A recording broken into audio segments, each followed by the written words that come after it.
Ladies and gentlemen, welcome to the annual meeting of Blowing Rock Civic Association that was founded in 2015 when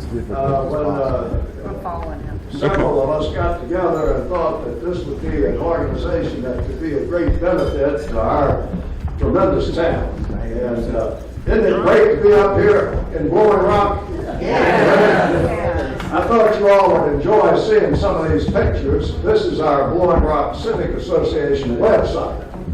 So you're seeing it in real time, and you'll see some familiar scenes in there. I think a lot of times when we get together, we lose sight of the wonderful world-class views that we have up here in Blowing Rock, the wonderful weather and the wonderful foliage. And look at that view out there. Isn't that spectacular? I'll tell you, it is a great, great town. And we're all dedicated to making it even greater moving forward. Now, the Blowing Rock Civic Association has a special mission to protect and improve the quality of life in Blowing Rock by taking proactive stands on civic affairs, informing, educating, engaging residents on key town issues, working with local government, and encouraging citizens to be involved in our community, and that's vitally important. The Civic Association is composed of more than 300 members who are local business people, commercial property owners, residents, both full-time and seasonal, and you know what, all of them are full-time taxpayers. So thank you for your great support of Blowing Rock Civic Association. The past year has been a very, very busy one here in Blowing Rock town government. I'm sure our town officials can verify that. We at Blowing Rock Civic Association have been engaged in developing facts about issues that are important to our community. It's not easy to do that. And in that process, we use a lot of top-flight volunteer help and professional services to get the facts together, to get them out to you and get them out to the folks in our community and the members of our town government. So we appreciate your support in that important mission. Now, this next year, I think, is going to be a very challenging one. And it's, among other things, it's an election year. And we're going to have an election for our mayor and for 2 council positions. Now, I'm very pleased that we have, as our special guest today, some elected officials of our town, and we're very grateful to them because they work hard. Let me tell you, folks, this is a complicated business up here. For a small town, it's unbelievable. And I've been just amazed constantly at it. And I've even suggested we declare a moratorium every now and then just to calm everything down, but you don't seem to get away with it. But anyway, I'd like to introduce to you now, it's my honor to introduce our mayor, Charlie Sellers. Hey, Charlie. It's now my pleasure to introduce to you our mayor pro tem, Albert Young.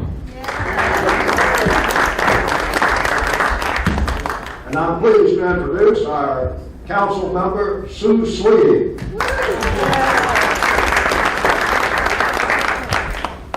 We appreciate your being here with us. Now, also at this time, I want to express my gratitude to the directors of the Blowing Rock Civic Association, and I'd like to recognize those directors. It's an outstanding group, and several of them couldn't be with us tonight, but I want to just tell you who they are. Bill Carter is our vice president. Betsy Wilcox, would you stand, Betsy?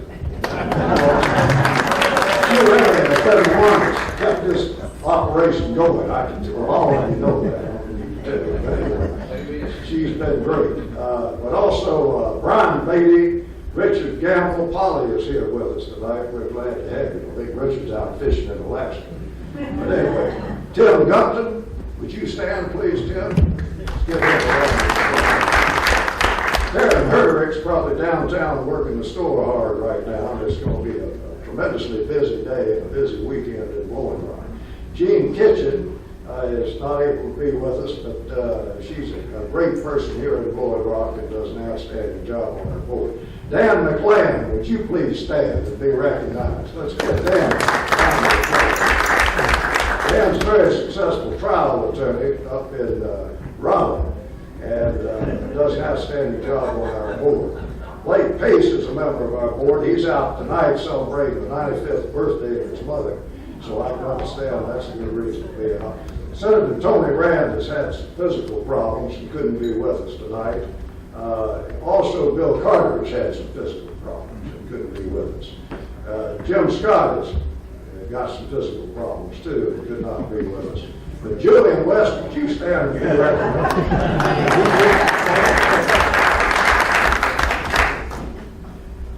We're very pleased to have expert advice from a number of professionals, and I want to recognize a couple of professionals who have been very helpful to us over the years. Our BRCA attorney, Jim Allison of Johnston, Allison and Ford, and just got a call from Jim. He's on his way and should be here shortly. Also, attorney Ben Hallfield of Moore and Van Allen law firm in Charlotte, who's a valued advisor to the BRCA, and we're grateful for his help. And also, I'd like to recognize our retired Superior Court Judge, Bob Burns, who is going to act as our parliamentarian tonight. Bob, please stand and be recognized. Now, we move forward with our agenda. Anybody want to hear the minutes of last year's meeting read? I hear a motion. Julie, you got it. Motion may be approved. A second here. All in favor, raise your hand. All it seems they're approved. We'll move forward. We're ready for the financial report now, and our Finance Committee Chairman, Julian West, will give that. Thank you, George. We've had a good year this year, and this is the statement as of the end of 12/31/18. At the beginning of the year, we had $40,118. Our annual contributions were $25,712, and presently the account is $57,247, and that is our financial statement. We model them after the new federal statements come out. What you made, how much you got, send it in. We very much appreciate your generous contributions, and they're always welcome. I can assure you of that. And now we're going to move quickly to the election of officers. And I'm very pleased to announce that we're proposing an increase in the number of our very capable directors by including two exceptionally talented individuals. Dr. Barry Miller Buxton, familiar name here in Blowing Rock, former president of Lee's McCray College, is a native of Blowing Rock and the definitive historian of our great town, having written a great history book titled A Village Tapestry. All of you familiar with that? It's a great book. That includes not only the great writing of Barry, but it also includes great photographs by the legendary editor of the Blowing Rocket, our friend Jerry Burns, who's an outstanding person here in our great community. Let me recognize Jim Allison, our attorney. He's just came. Gee, please give him a round of applause. Glad to hear you, Jim. Thank you so much for your work. Gonna be an act to pay for this?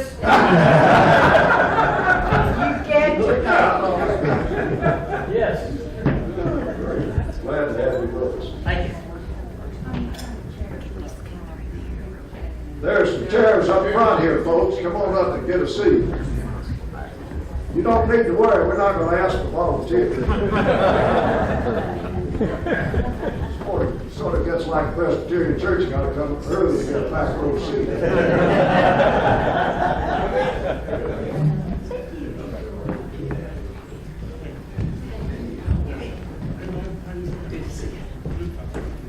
Nice to be here. Alex will be in with us. Barry, in addition to his work on Village Tapestry and his work as the excellent president of Lee's McCray College, also has done extensive work on science and history museums around the country. And he's worked with such notable individuals as former President George H.W. Bush and former First Lady Barbara Bush. He's also been involved in numerous community organizations up here and in Savannah, Georgia, and other cities. He's a recipient of the North Carolina Order of the Longleaf Pine, which is a real honor. So we're delighted to have Barry joining our board tonight with your approval. We are also pleased to have Marshall Seeley joining our board. Marshall is an engineering graduate of North Carolina State, and he's had more than 45 years of engineering and construction experience with major international companies on projects, and I get this, in 45 states and 15 countries. Marshall has been the manager of quality control, ensuring that the project performance is up to industry standards. He's prepared, reviewed, and approved product specifications and managed construction inspections and testing. Marshall has done excellent work for the Blowing Rock Civic Association Development Evaluation Committee, which he chairs. And we're very pleased he's going to join our board. Now, I am also pleased to announce that with your approval tonight, Tim C. Gupton will become president and CEO of the Blowing Rock Civic Association. I will continue as chairman of the board. Tim has over 40 years of experience in public accounting, 19 with KPMG, Pete Marwick, and 21 as owner of HPG LLP in Raleigh. Very successful firm. Additionally, Tim served very effectively as an officer of several successful startup companies in the pharmaceutical industry. Now, Tim is a graduate of UNC at Chapel Hill. Go Heels. Very, very.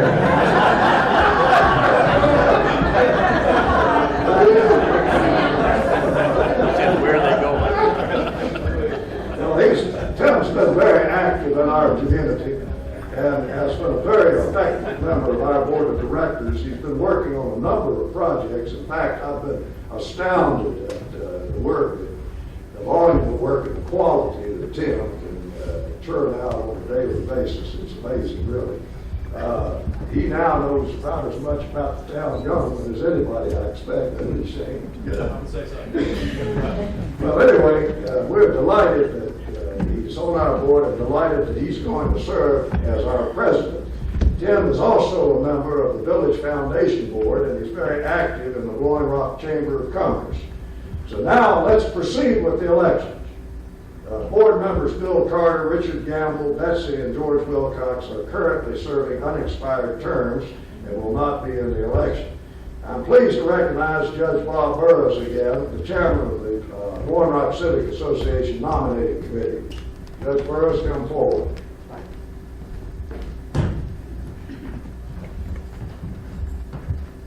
Good evening. It's my privilege to make the following resolution.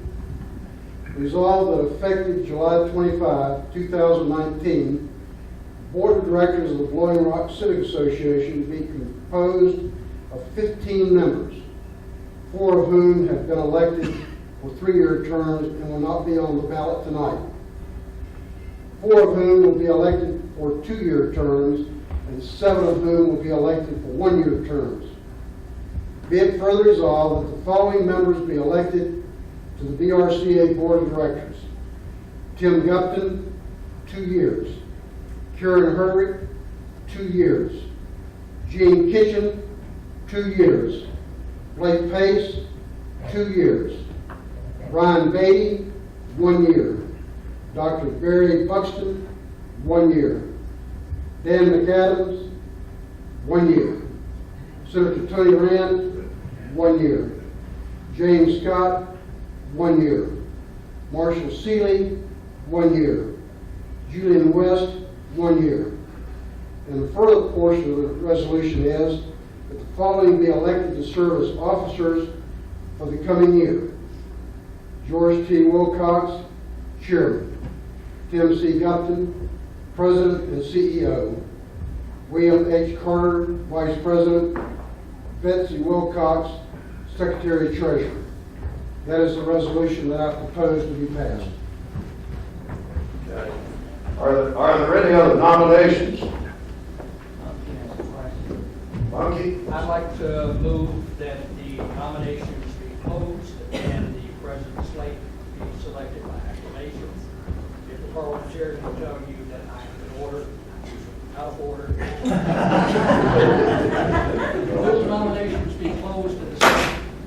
Motion that nominations be closed. Do I hear a second? All in favor say aye. Aye. Opposed, no? Ayes have it. Great. Thank you.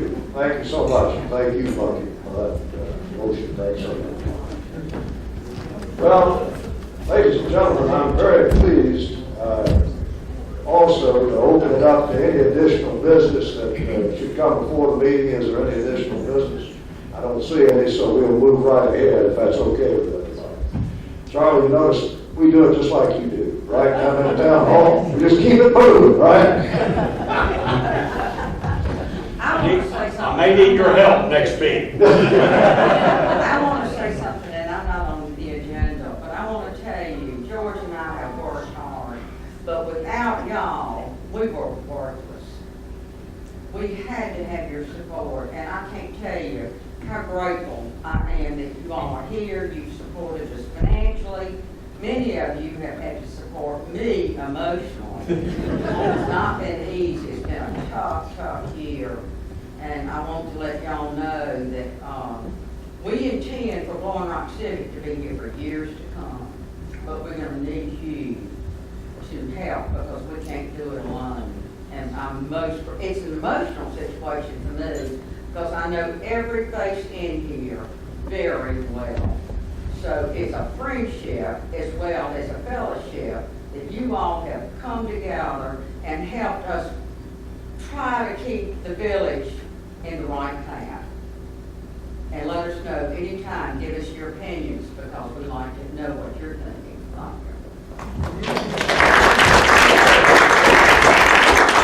I think everybody heard that without needing the microphone. Thank you, Betsy. Betsy's just been great work here at the Civic Association. Well, I'm very pleased now to present to you a gentleman who comes to our town with an excellent background to serve as town manager. It's a tough job. Shane Fox. Shane's become a very, very popular name since Shane Lowry won British Open, right? So he's got a good name, no doubt. Shane Fox is a graduate of Appalachian State University, our great university in Boone. He served ably as Chief Financial Officer of Cleveland County, as Executive Director of the High Country Council of Governments, serving 26 local governments.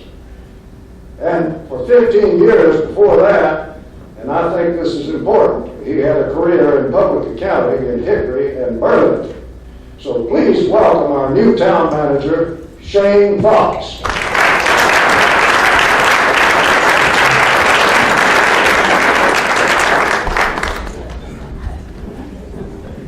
Thank you, George. I appreciate the introduction. It's a pleasure to be here tonight. I find this aspect of my job to be the most fulfilling.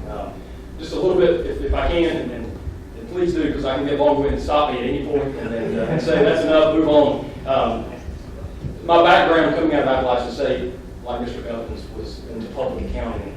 I love the financial aspects of what I did during those years, and I love the fact that I was able to help at first private entities and companies. I felt like make a difference in what they were doing from cost accounting and things like that were exciting to me. And then I transitioned into a firm that worked in the public sector. We at Martin Starnes and Associates in Hickory took a firm of about 15 and developed it to about 75 individuals when I finally departed. But during that 12 years that I was there, I had a chance to work hand in hand every day with the public sector across the state.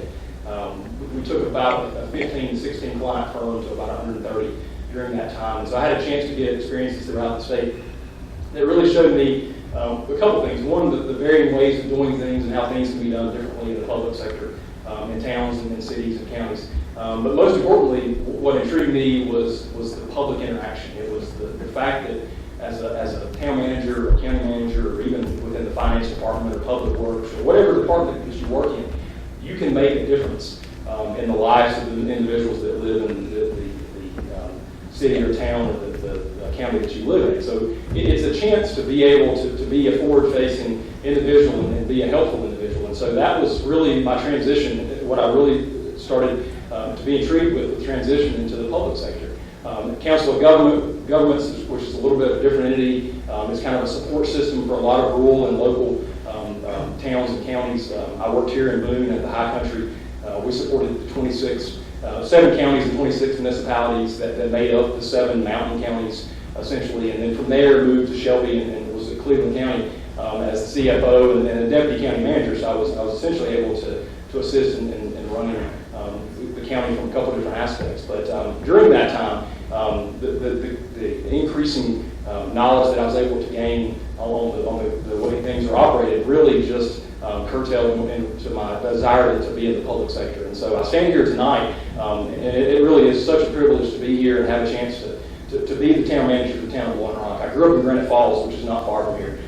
Came here as a child, came here as a teenager, came here obviously for school. My wife and I brought our 3 children here, brought our 3 children back here over the years and summers and spent time here. And so when this opportunity came about, back in, I guess, in November, I was passionate and ready to move, and the process took a little bit longer, but that was okay because during that time it just kept growing stronger for my desire to be here. So I stand here again as nothing more than just a pure honor to be your town manager. I'm in month 2 now, and I think so far so well with how things are going. But before I get into the update of the town and start fielding questions, let me just make sure that I say it is an open door. My door is open. Please feel free to reach out. Please feel free to let me know of issues. And I say issues, not problems, because we do live in Blowing Rock. It's a beautiful place to live, and we do have issues that need to be addressed and taken care of. And I'm here. So let me know what's going on, and let me have a chance, and our folks have a chance to address what those issues are. But quickly, if I could, the town of Blowing Rock, just a quick summary, is made up of 67 individuals, full-time individuals. That's our full-time staff. That's within public safety, park and recreation, our public works, street, water, sewer divisions, and of course our administrative planning services, building inspections, and then our support services, central government, finance, and so forth. And so there's 67 individuals that make up the town of Blowing Rock, along with about 30 part-time individuals this time of year within our park and recreation, our pool, and some of the things we have in our park, landscaping, and et cetera. So approximately 100 individuals make up the town of Blowing Rock from a municipal standpoint. Our budget is about $11 million. $9 million of that is what I would say is our general government. $2 million is water and sewer. That's kind of set aside for the most part, self-sustaining. The $9 million is made up of roughly 52 to 55% property taxes, and that's where everyone in here pays in, obviously. And part of that property tax, the majority of that property tax, about 85% of that property tax comes from the homeowners. And so it's y'all, it's everyone in this room. As you look at the stakeholders that make up Blowing Rock and make up the pot that becomes Blowing Rock's revenue and that's used to essentially provide services, the majority of that comes from y'all. And so as you look at that equation, the homeowners make up the majority of those property taxes. Interesting enough, Blowing Rock makes up about 15% of the county taxes overall, and about 22% of the overall revenue for the county. Am I moving out of spot here? I'm moving, so I apologize for that. About 22% of the overall county revenue, and so when you see things within Watauga County, you have a voice there also. Like I said, between the property taxes and the sales tax that come from the town of Blowing Rock, about 22% is derived from everyone here. And so Blowing Rock is an important piece of not only Watauga County, but of all the high country. It's been that way for 100 and some years. And so my goal is to continue that. There's an equation here that has been here for a long time. It's been a successful equation. And I hope to continue that equation and give everybody a chance to have that voice. Part of that budget, I'll go back to the budget real quick, that make up each department. Public safety is our largest area, our fire and our police, obviously. Their budget's the majority of what we do, and you would expect that. Of course, the water and the sewer would kind of fall in thereafter overall. There's challenges. Blowing Rock is different from a seasonal standpoint than a lot of other places. There's roughly 1,200, 1,300 individuals here on a full-time basis, 6,000 to 7,000 this time of year with everyone. Day trippers and vacationers can make that number 10 to 12,000. And so this weekend, starting tomorrow with the trifecta, I think as a lot of folks have called it, we'll have approximately 10 to 12,000 people in town this weekend. And so the challenge from a town perspective is how do you provide the services that are needed for the 10 or 12,000 folks that may be in town, that may have needs, that may have emergency needs, that may have services needs, at the same time as the 12 or 1,300 individuals that are here in the wintertime potentially. And so it is challenging, but it's a good challenge. It's great to have the ebb and flow of the population that's here, because that makes this place wonderful. It makes it wonderful and challenging. And so As you think through the government aspect of Blowing Rock next time, think of those individuals that are out there that are serving. I think we have wonderful, wonderful employees that do a wonderful job and always have been. Hard working individuals that are dedicated to what they do. And it is a privilege to me to be able to be their manager and to help operate.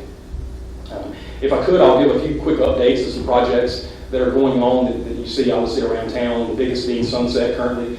If you've had a chance to be within the Sunset area, you know that we have a large construction project going on. Not so sure that everyone understands the full detail, but essentially the town of Blowing Rock began, and anyone in the back row can stop me if they have better knowledge, but water and sewer functions began in the town of Blowing Rock in the 1920s, 30s, and 40s at varying aspects. A lot of those lines are still in place, and so one of the goals of the town in 2014 was to do a bond issuance for infrastructure needs, water, sewer, and streets.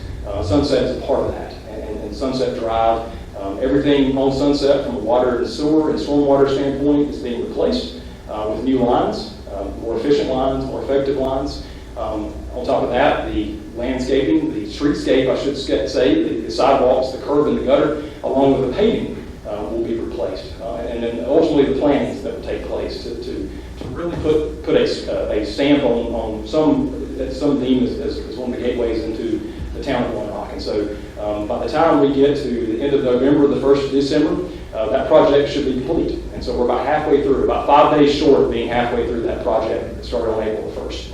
And so it's a fairly quick project given the magnitude of it. I think the results is going to be a beautiful corridor that comes into Main Street from Valley on Sunset by Ransom, by way of Ransom into Main Street. And so I appreciate your patience as we work through that process.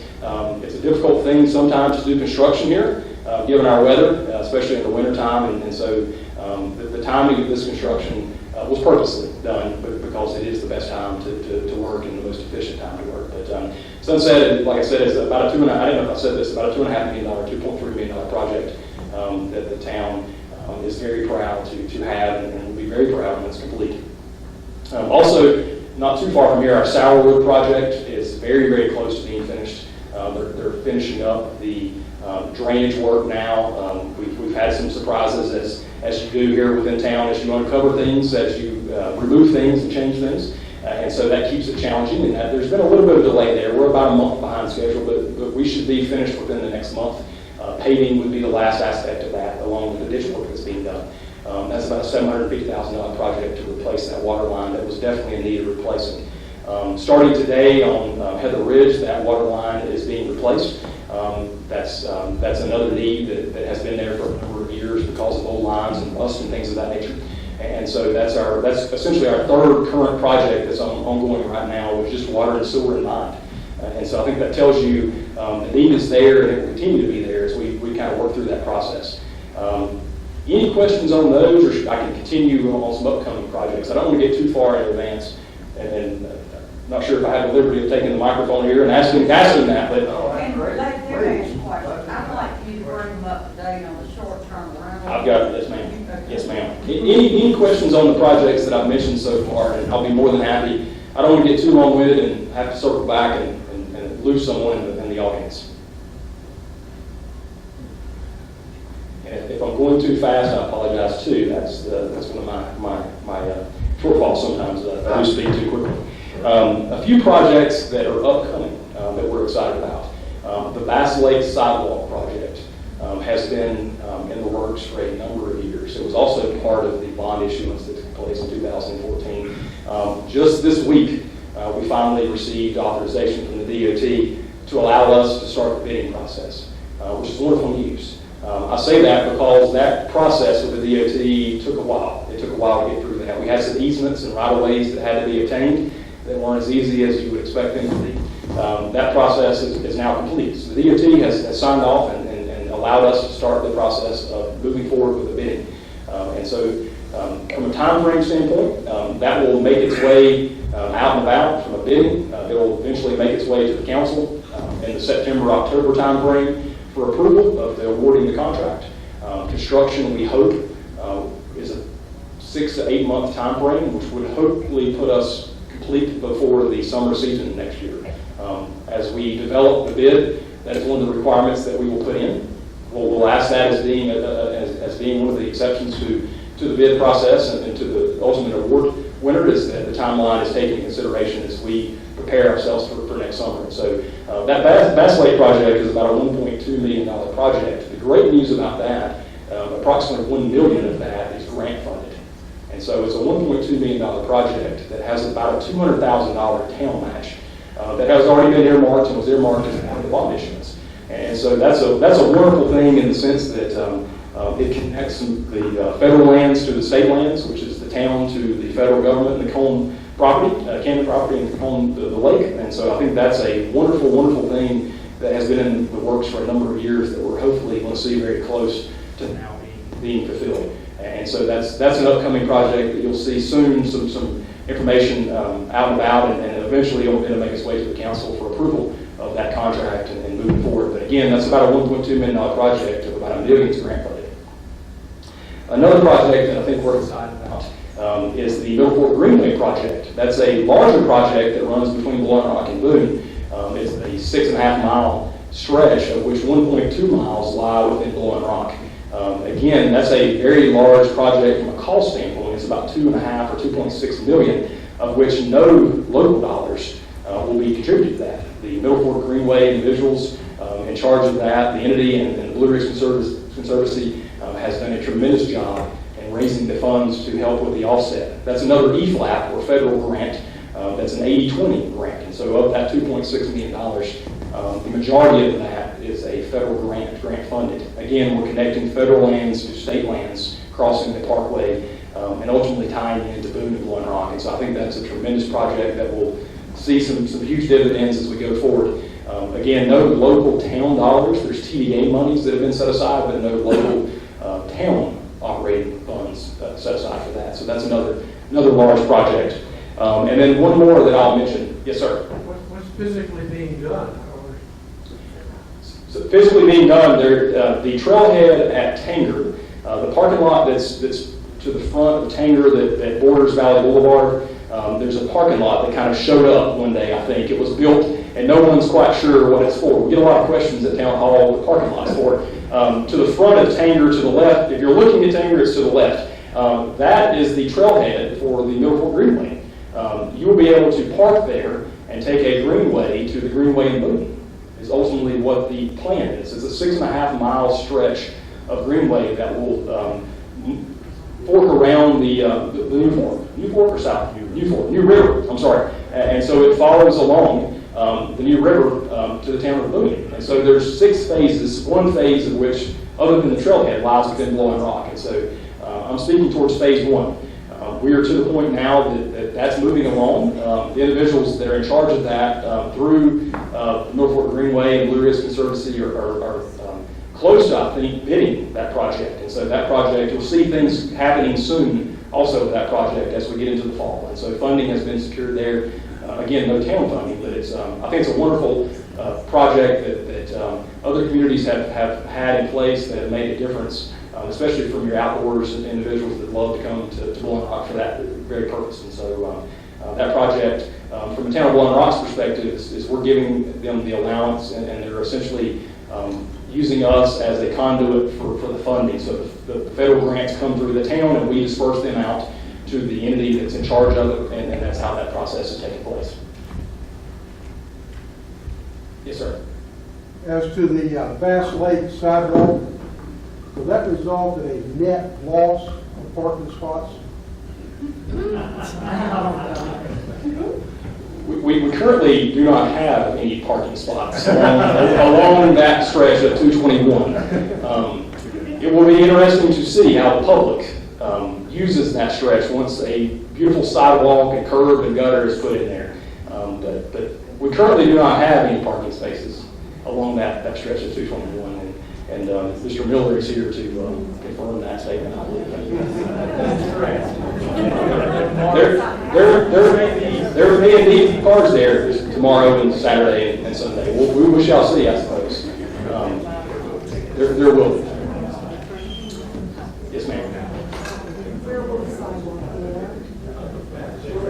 Where the road down to Bass Lake meets the highway? Yes, ma'am. So the sidewalk will begin actually in front of Speckled Trout, not beside of it. It will curve around the front of Speckled Trout from the Hartley interiors all the way to the Bass Lake entry as the road gets down. It's about a 3,000 feet, about 3,000 feet worth of sidewalk. 2890, I think is what it is, about 3,000 feet worth of sidewalk. So it's not going to continue under the cones? It's not. No, it stops at 221 at the entrance. Yes, ma'am. Did you have a question? Last project that's upcoming is our continuation of our paving project. As I think the town of Blowing Rock has done a pretty good job over the years, compared to others, I would say, is keeping our streets paved. As part of the 2014 bond issuance, a large amount of money was set aside to pave our beautiful streets here in Blowing Rock. We did not take part in paving this past summer. Essentially, our spring and summer and fall is the best time to pave here. Obviously, winter is not ideal. And so that process will begin back up. Our bids will be put back out along the late fall, early winter time frame, which will allow the process to take place. During winter, the award ultimately will go to, or the winning bid will go to the council for approval of that paving contract, and then paving will begin in the spring. As of right now, if you ask what streets are to be paved, that's a process, me being within my first couple months here, that I'm revisiting. And so McGill and Associates has been wonderful to work with from a town's perspective. We've used them over the years for a number of projects. We are now in the process of revisiting all of the streets in Blowing Rock, so not just the ones that haven't been paved, but all the streets, putting together a schedule of when they were paved and when they should be paved. The town of Blowing Rock, like so many places in the mountains, don't fit within the standard of paving as off the mountain. And so our paving is needed here much more regularly than what it is perhaps off the mountain. So we're revisiting that. That'll be a public document that's out there for everyone to view. At one point, I believe that document was on the website, and it still may be there.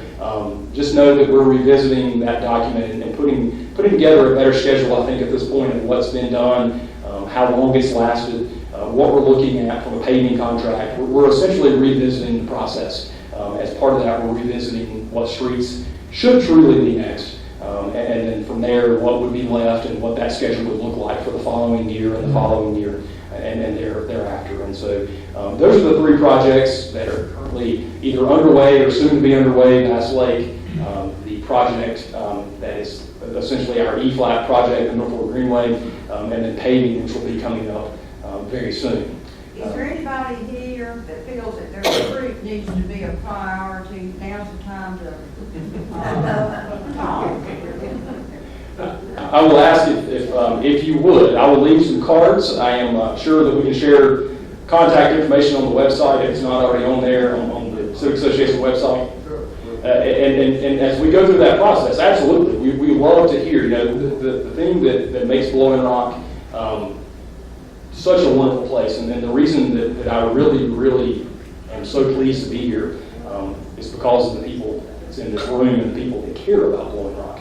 I've worked in communities that don't have folks in a room like this. They don't have individuals that ultimately care as much about the community as they should. And so I've had so many conversations with so many folks about the fact that Blowing Rock is vested. People are vested in Blowing Rock, and they have been for decades, centuries. And so as things like the paving projects come up and things that are going to affect your area, absolutely, voice your concern, voice your opinion. We'll be open and transparent with what that process is. Lee? Shane, does Blowing Rock assess any impact fees for developers and construction companies in terms of the damage they do to our roads? Will you repeat the question, Director Brown? Yeah, Mr. Rockwell was asking from an impact fee standpoint, do we assess impact fees for damage that's done in the process of development? I'm going to say, from my knowledge, no.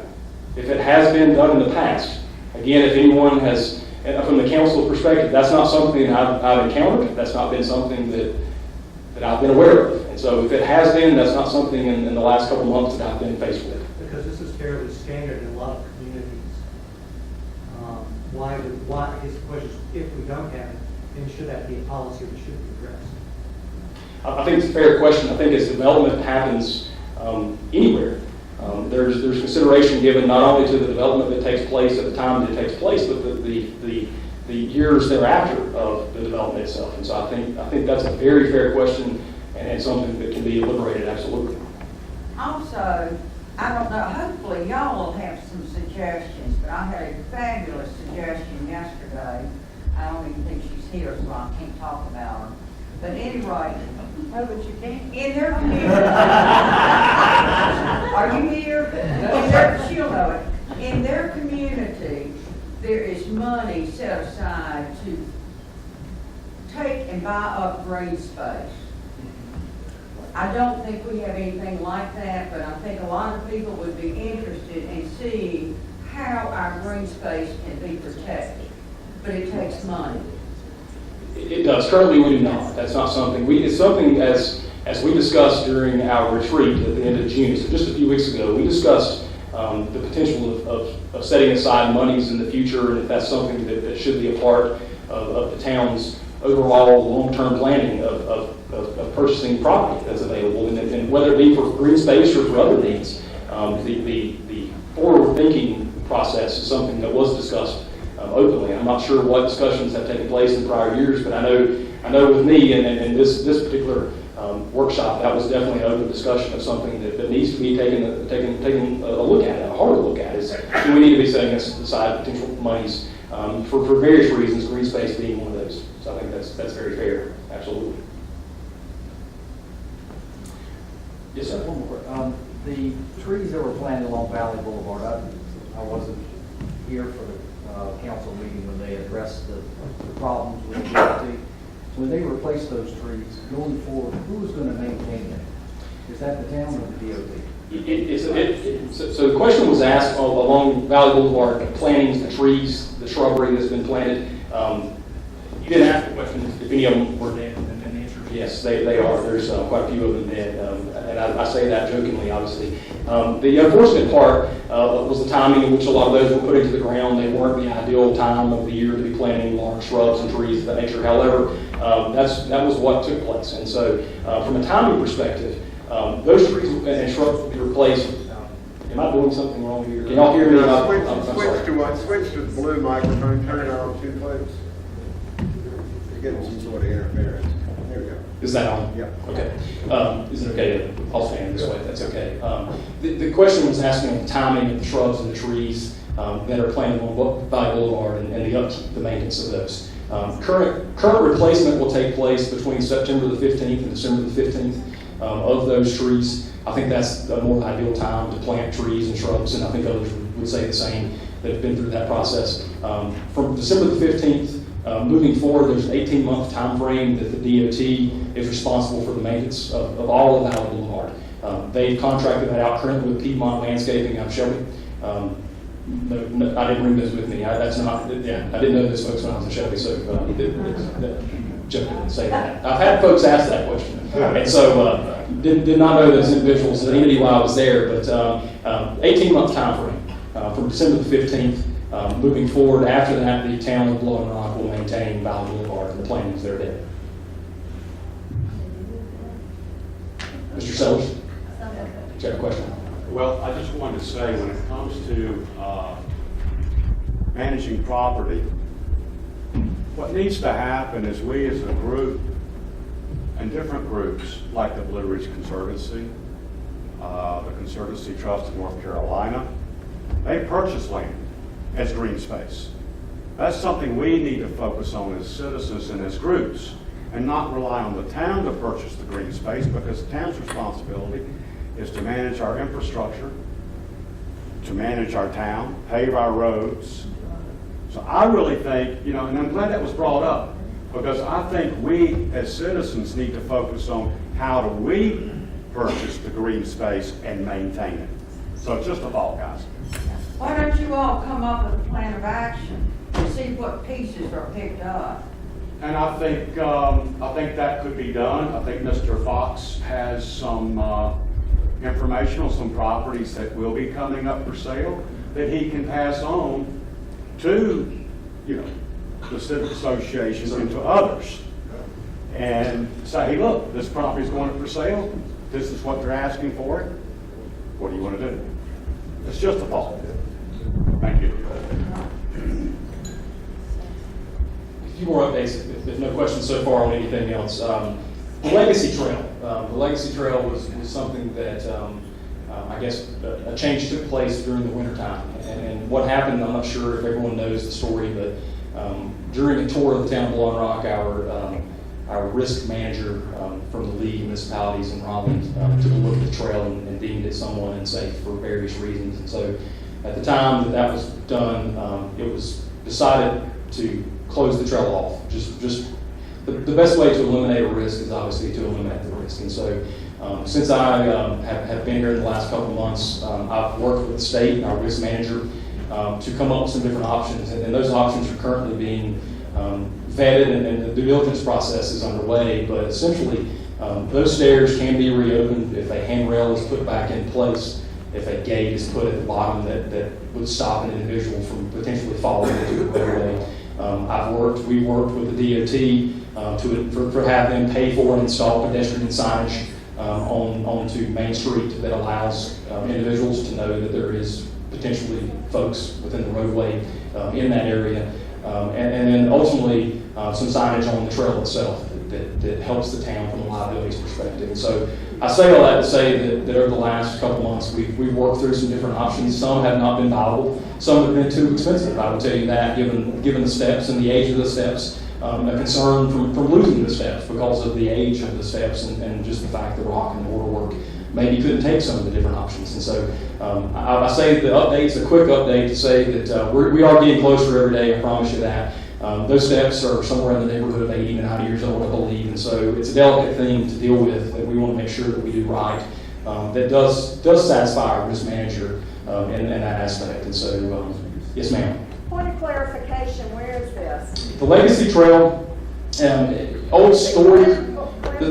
No, it's not. It's this. You know where I believe the Story Carpet used to be located. There's the Legacy Trail that goes along Main Street, and so it's an access point for a lot of folks to get to Main Street. There is a set of steps that have been there. I believe I've been told about 80 to 90 years. That are in the shape that you would expect them to be. And so what we're attempting to do is to rectify that situation and make it a safe situation to be. And so those are utilized steps. I promise you that. So we're working hard to come up with some different options. Yes, sir. Just one comment on the Legacy steps. As I understand the situation, the town has closed a public right-of-way without going through the proper steps, which involve public hearings, advertising, and such. So, the town may have illegally closed a public right-of-way which has been there for 90 years. Could you repeat that, please? It's considered a public right-of-way. There's an argument that area is a public right-of-way, and that the town chose to close that right-of-way without going through the proper procedures that were in place. To that, I will not speak towards the steps are currently closed, and the nature in which they were closed was done out of concern for safety and liability. And so I will say that we're working very hard to find some options to get those back open as soon as possible. A couple more updates. Phone poles has been something that's been fairly talked about, especially along Valley Boulevard here. As part of the widening of Valley Boulevard, AT&T and Spectrum, others had agreed for certain poles to be removed, and those questions have come up recently. But what's the time frame there? I spoke to AT&T. I've spoken to AT&T numerous times. I spoke to them today. I will tell you that their answer is that they are working diligently on their side. They are pushing Spectrum to work on their side. A number of their poles still have Spectrum utilities attached to them. And so AT&T has assured me that they will continue to work very diligently on their side to have Spectrum remove their hardware and have those poles removed. And so that's a number of poles along Valley Boulevard that are currently still there. AT&T, I think, has done a better job than maybe Spectrum has done recently in putting some crews out here and removing some of that hardware. And some of those poles are free of AT&T. They're AT&T poles, but they are free of AT&T utilities. And so, not sounding like a broken record, the Legacy Trail, now the poles, that is something that we are monitoring. I promise you that. We're staying on top of those individuals as diligently as we can to make sure that process continues to move along. We are dealing with AT&T and Spectrum, so there is a little bit delay there and making that process be a little more efficient than what we're hoping for it to be. But we haven't forgotten about it, I promise you I that. think Alton was concerned for the club. Yes. Alton, are you here? Yeah, yes, I saw I you am. come in. Yes. You want to address what is Well, we just have a couple of projects that we have not been able to finish because of the poles. One on our hole number 4. Yes, sir. And one at the corner of the entrance to the club. Yes, sir. And it has kept us from putting signage up. And that's our concern at this point. And we were told May would be the time, and I just didn't ask what year. Good point. I will tell you, most recently, AT&T has gone through a transition with their external affairs department. The new individual is Kathleen Evans. She has been in that position now for about a month and has been extremely responsive to the point that she was here physically this week, and we took a look at those poles. Mr. Wilcox had pointed out a couple of different poles on Fairway 4, on the corner of Country Club, the corner of Green Hill, and some others. And then we physically looked at those poles. We did confirm, obviously, what was left on the poles. She had a team come back out and look at the poles and what hardware was left, took an inventory of that hardware and sent that to the individuals that need to be involved, which is essentially Spectrum to an extent. And so they may have said May. So May is coming. So we'll hope to have that finished very soon. It is what I would say. Short-term rentals. Short-term rentals is something that the town of Blowing Rock took an approach to with the ordinance that other towns did not. Resort towns, some did, some didn't. But essentially, the town of Blowing Rock passed an ordinance that somewhat prohibits short-term rentals, or at least forces an application process and a banning process to go through, and ultimately the council's decision to be able to allow those properties in existence. In recent weeks, the state legislators have attempted to put 2 bills into place that would take away local rights, preempt local rights to have ordinances in place for short-term rentals. The first bill did not include any type of grandfathering clause. It was simply a short and sweet bill that would preempt that process. And so if you were a town like Blowing Rock with local ordinances in place for short-term rentals, you would no longer be allowed to uphold that ordinance. That bill was removed during committee after heated discussions took place. About a week later, a second bill was introduced that did grandfather in municipalities that had ordinances in place, which was a better step. But once again, during the committee process, the arguments were too heavy and they pulled. And so the sponsor has now attempted twice to put a bill into place that would change short-term rental laws across the state from a local to a state standpoint. And so both times those have been pulled. We have been told that a third time could happen. As they're still in session, as they're attempting to pass the budget, anything's possible. Once again, I can promise you that we've got a number of individuals in this room that have sent a tremendous amount of knowledge and data to all of our folks, not only here, but across the state that we have connections with, to let them know that the town of Blowing Rock has the ordinances in place that we like to keep in place and the reasons for it. And so they know where Blowing Rock is and they've heard our voice. I can promise you that because some have called me personally to say they've received a number of messages, phone calls, emails, and things of that nature. So short-term rentals update at this point is we're holding still. 2 bills have been introduced, or two PCSs have been introduced. Both have been pulled in committee, and so nothing's happened at this point. Everything's still as is. But a third could happen as they're still in session. But I think it just kind of goes to show that if you look at the past year, there was an article that was put out in the Asheville paper that Airbnb was about $70 million a year entity within the 80 rural counties in North Carolina.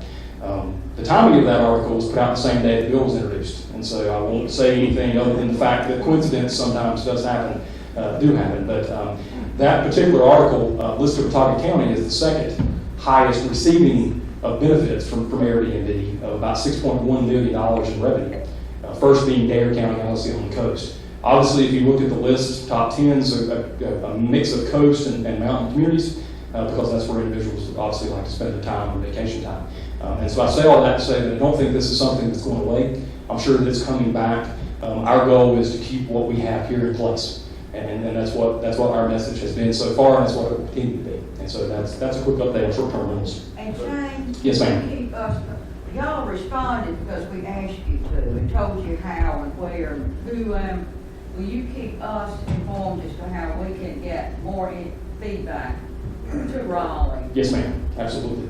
And I think that's something that, I'm not sure what's been done in the past, but this group, the Civic Association, everyone in the town of Blowing Rock, we are our own best voice in what we have at the state level. And so that's definitely something that I would more than be happy to do. Excuse me. Yes, ma'am. The 3 houses on 321 that have applied to have that, that's kind of been mixed. They don't have. Repeat the question. The 3 homes on 321 close to Ridgeline, and there's actually 5 pieces of property there. There's 5 total. Those 5 pieces of property currently will be on the August Town Council agenda for short-term rental allowance. It did recently go through the planning board.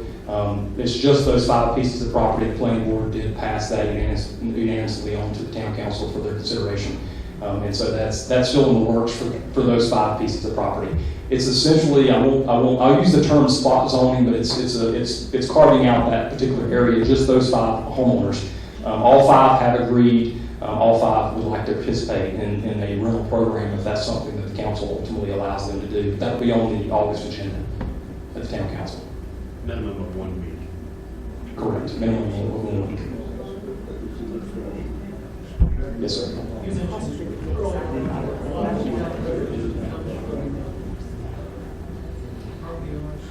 Yes, sir. Yes, sir. What percentage, if you know, is reliance on tourists? So the question was asking in regards to property taxes and the breakdown or the percentage of property taxes. I believe is the question. Is that correct? Close. And sales tax in nature. I will say from a big picture view, the property taxes collected for the town of Blowing Rock, roughly 85% of all property taxes are from the homeowners from the town of Blowing Rock. And so there's a 15% number that's made up of various things, commercial, retail, things of that nature within that.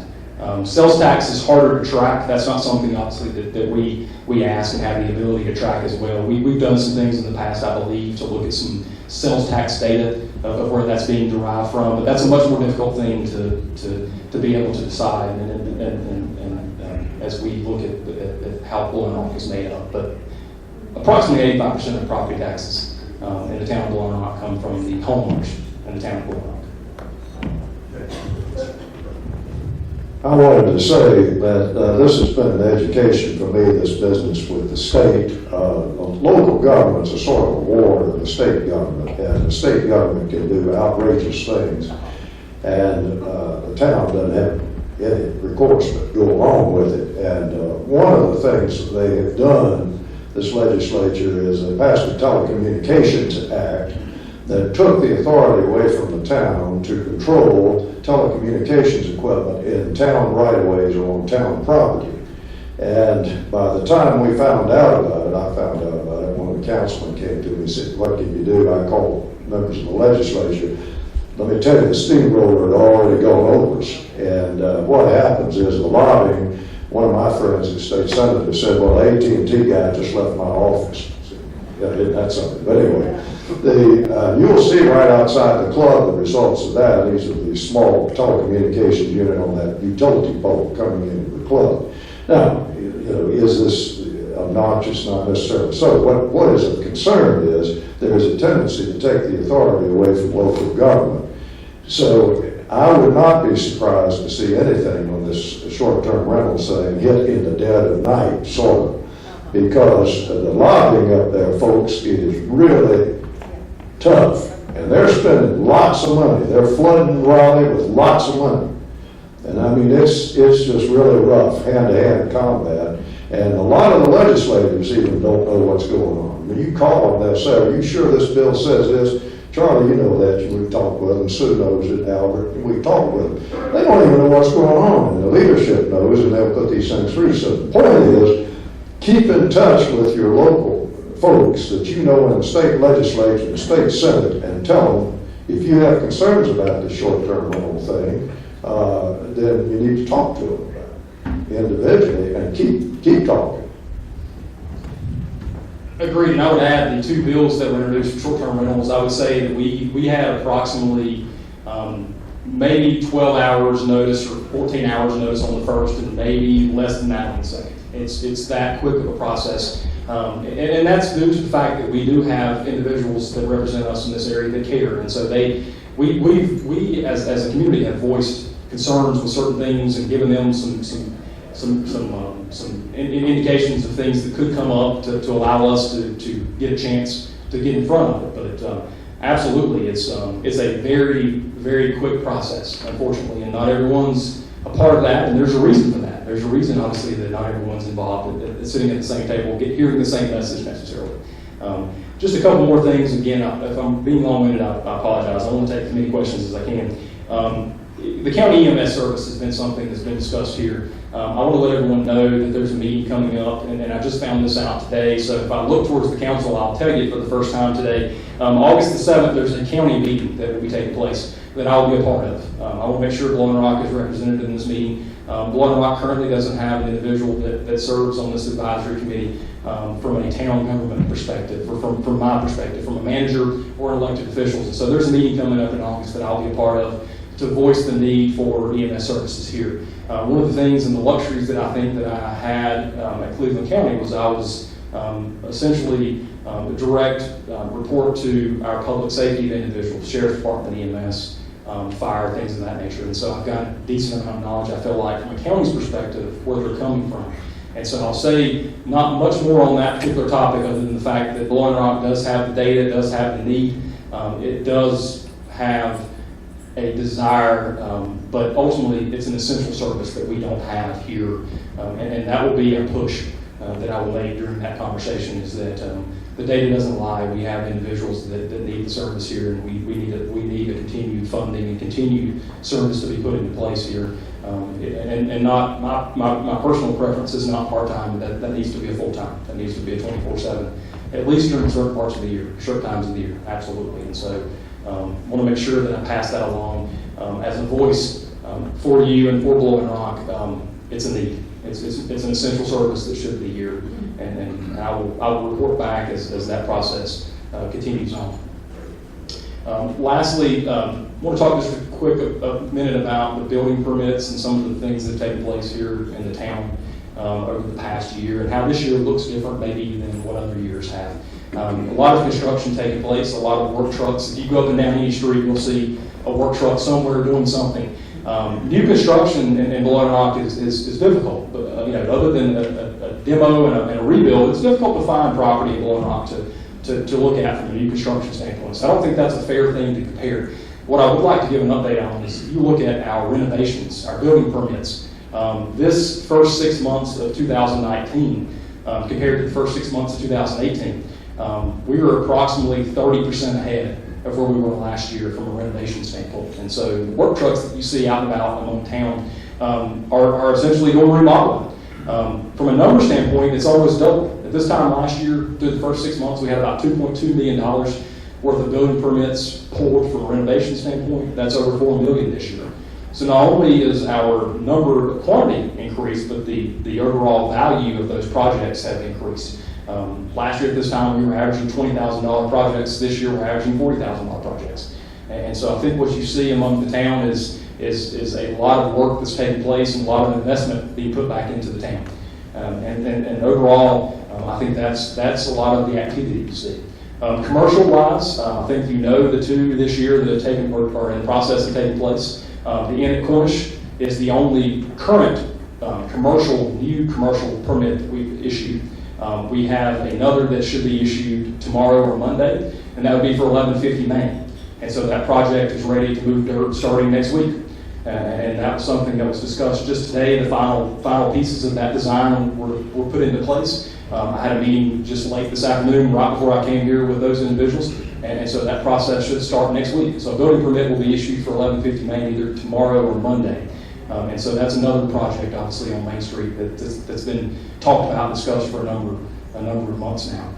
Those are the two current large-scale projects that have taken place or in the process of taking place. So the Inn Cornish and the 1150 Main project.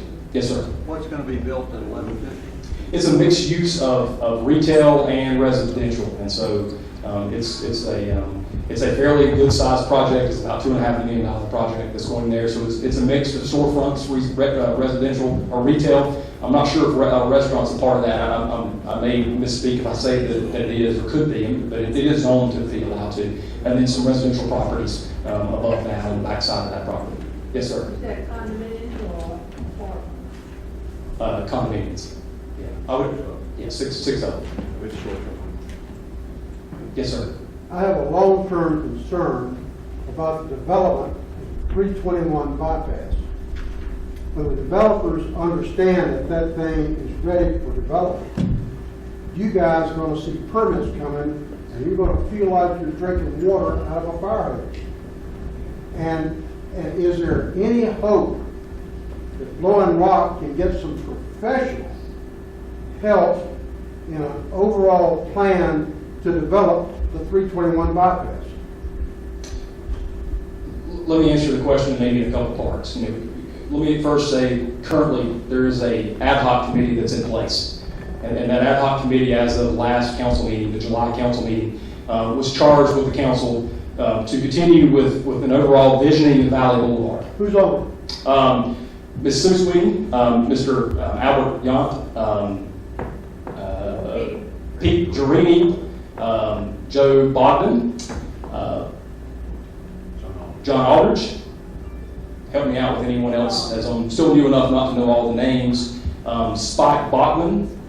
Let me tell you the makeup of how that was derived. So the two council members, Ms. Sweeney and Mr. Yount, are obviously on the board on the committee of 7. Every other council member had a chance to select an individual to be a representative on that ad hoc committee.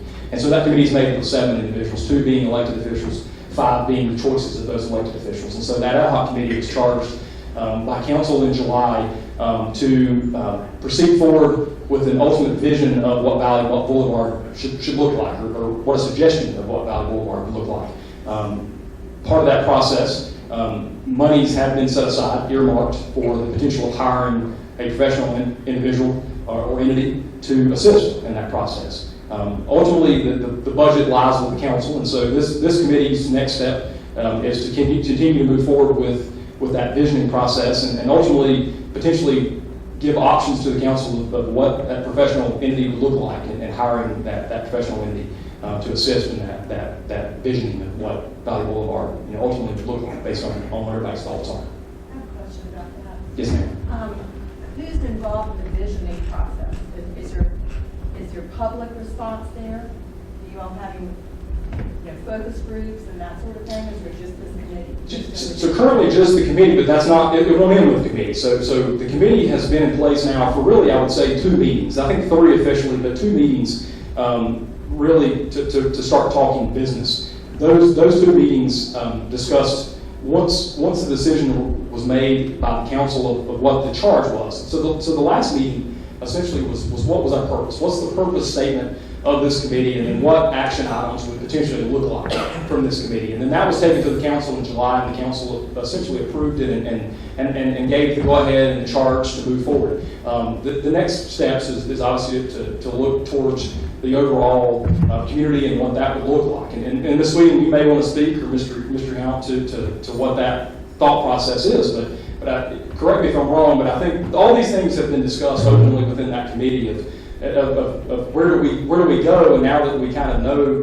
what our purpose is and what that looks like, developing that process. Can I urge the council and the mayor to seek public input as to how 321 is going to be developed? What we're doing now is going to interview probably 3 urban planners, the company, and have them review the Valley Boulevard and look at what it could look like, what it looks like now, and then with that information, go to the public and say, all right, these are things that we can do. What do you like? What don't you like?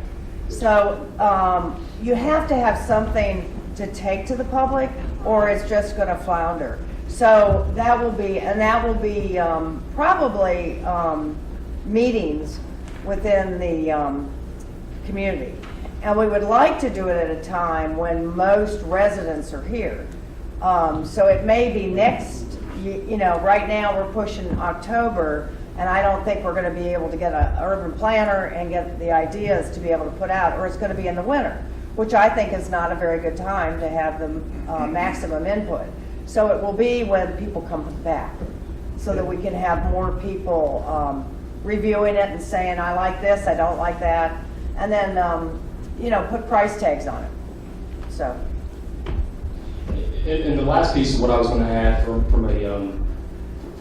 the town's perspective, the town of Blowing Rock is ever changing, and we have tremendous talent within the town in all aspects. We have some tremendous individuals that work for the town of Blowing Rock, and some have worked there for a very, very long time, and continue to bring a huge asset to the table. But where my background, I think, is a little bit maybe different in some ways, is that as we develop our town, as we encounter complex issues and problems, there will be a continued due diligence process as to what needs we may have from an outside standpoint. And so if complex situations arise, then I think it's my job as town manager to inform the council of the fact that we may indeed need help. It may be something that we do need to look for. Nothing currently, I'm saying, but as that process evolves and as complicated matters come to light, I believe ultimately that begins with my job and my accountability to the council to allow everyone to know if there's limitations or if there's help that's needed and assistance needed. And so I think that was kind of the second part of the answer that I wanted to give from an ad hoc committee standpoint. I think as you gain insight and access to individuals from outside, there's knowledge to be gained. And so it's not ever, in my opinion, a negative thing. It's a positive thing. And so that's kind of the second answer to what I would say to that particular topic. That's really all I had, and I say that jokingly. I'm sure I probably went a lot longer than what was intended, but I would be more than happy to answer questions. Mr. Rockmore. What is the town going to do to ensure that public access for these development projects is not negatively affected? Specifically 1150 and potentially the Morningside project, Rain Street project, Rain Street. Tell me if I'm saying this wrong, but you were asking, what is the town? What is the town going to do so those roads don't get blocked and impair citizens, residents, commercial entities on those streets from having access? So I would repeat the question as saying, what is the town's responsibility, or what will the town put into place to uphold the laws that we have in place, the ordinances we have in place, if it's a CUP, the conditions that have in place? I will answer from as the town manager and what I would consider the CEO of the town at this point. Everything that we should do. I don't speak towards anything in the past, but I speak towards the future, and saying that if there are things in place in the way of laws or ordinances, if there's conditions in place as part of the CUP process, or if there's conditions in place as part of conditional zoning, ultimately that's our responsibility as a town. That's my responsibility as town manager, and our responsibility as staff, and me to hold them accountable for taking that assurance. And so that would be my answer to that question. I'm talking about physical access.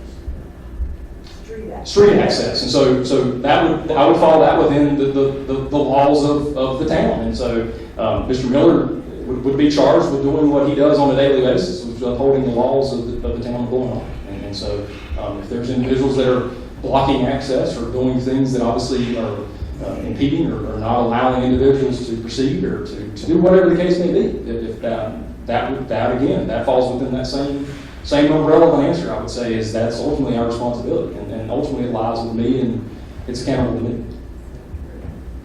Yes, sir. I'm confused about what the town can do about development along Valley Boulevard.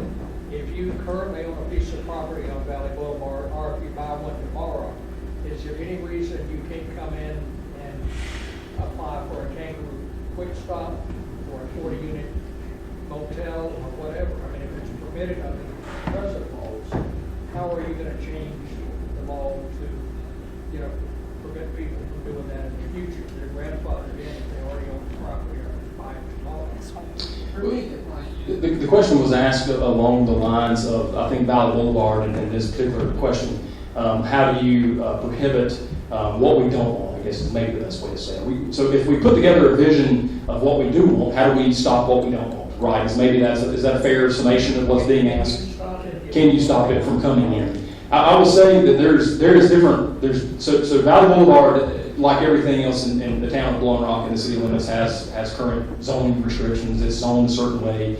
Within those particular zones, there's obviously conditions that need to be met or should be met or must be met. Part of, I think, the vision committee, at one of the first meetings, maybe the first meeting or second meeting, was discussing what we don't want Valley Boulevard to look like, and then how do we potentially change, like what you're asking, if there are current loopholes or gaps or maybe things that need to be discussed and or changed within our current code, land use code, to prohibit what we don't want. Maybe that's one of the aspects in ultimately developing what we do want, what our vision looks like. And so that was a lengthy discussion, I think, that took place within that same committee of how do you develop what you want. It's sometimes what you don't want ultimately may dictate what you don't want. And so could changes take place or need to take place from that? I would say absolutely that could be the case. And I think that's kind of what's been opened from this committee is a fair and open discussion among what Valley Boulevard should look like.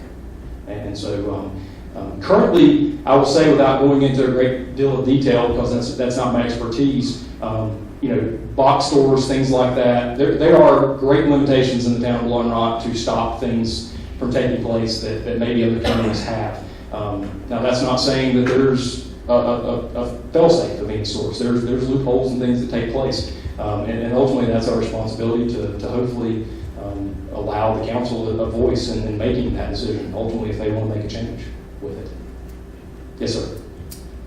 One method would be an overlay district that they could potentially do in that zone.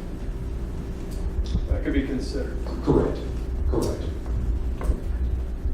There's a number of things from the CBP process, conditional zoning, districts, overlays. There's as many options as you can think of ways that you can proceed, changes that can be made, and I think that's what keeps us progressing forward with what we have here in the town of Blowing Rock is having those options on the table. What other questions? I'd like to ask a question. Yes, ma'am. What is Blowing Rock gonna do? Is it gonna be a cup? I mean, who makes the decision? We spent a lot of money getting professional advice for this last project. And trust me, it's very technical. We have Yes. to use attorneys to find out what your code says. Certainly. So you might need some help, but in the meantime, what's gonna happen such that we can be protected as taxpayers? The 85% of the base is us. Correct.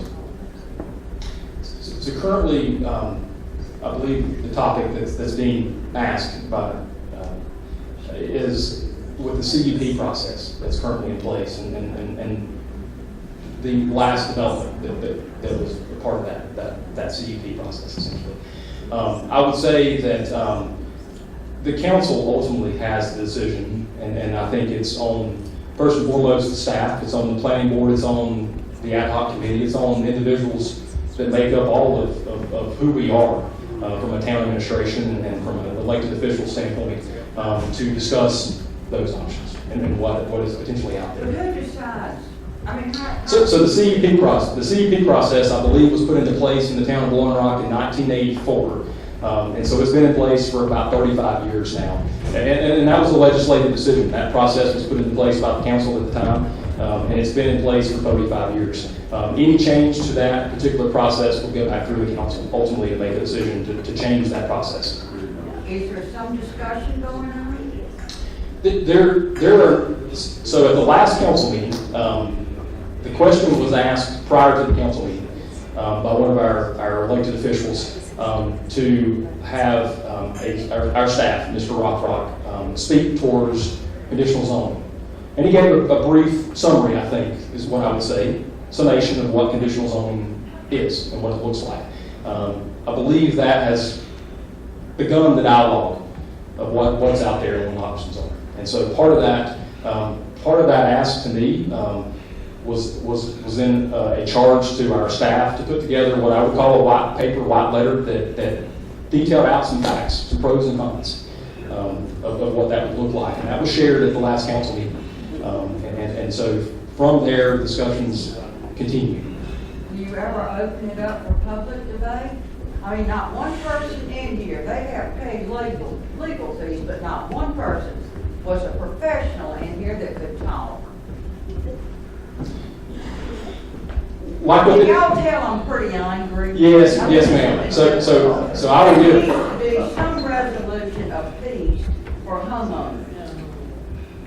I will give the honest and very professional answer in the sense that everything that's in place currently is part of a vote that took place at some point, and everything going forward is a part of that same vote. And so discussions, whether it be internal or external, whether it be public comments, whether it be public forums, town hall meetings that take place, ultimately I believe start with a discussion, perhaps in my role, it leads to the council, and then ultimately allows them the ability to have that discussion, and then give a charge to myself and staff, or other committees and other boards in place to continue that discussion. And so, not to say that it's a difficult thing, but to say that it's there, and it's like anything else. It's open for public discussion, I believe, beginning with myself and beginning with the elected officials. I think one of the issues that Betsy was really addressing was the lack of transparency from the town and the council on these issues, including most recently the Main Street project. No notice was given. The town website is not up to date, and you actually have to send in a request to the town under the Sunshine Act to get access to that. We're on it. So I say we because I think it's been a town effort. Mr. Upton, Mr. Wilcox, others. We've had discussions recently about some of the communication that could take place, that is now, I believe, beginning to take place with emails and exchanging information, updates on websites, things of that nature.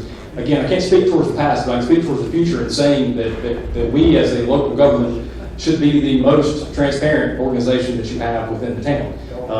I will also say, as part of the CDP process that took place with the Rainy Project, and any CDP or any quasi-judicial process, there are laws that have to be followed. So anything that took place from an elected official standpoint, or did not take place, I should say, was for a reason.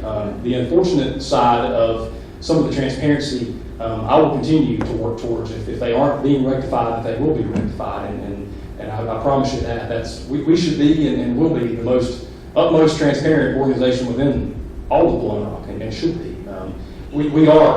You are Blowing Rock. It's not us. It's not 67 full-time individuals.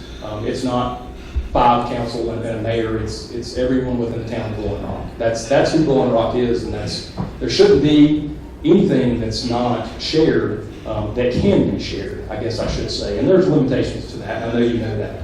But I believe that I personally bring a very transparent message, and I hope that others within the organization follow suit. If not, then again, that's my charge. That's my accountability within that. Well, I'll say this, I'll sum up, that we put our total faith and trust in you.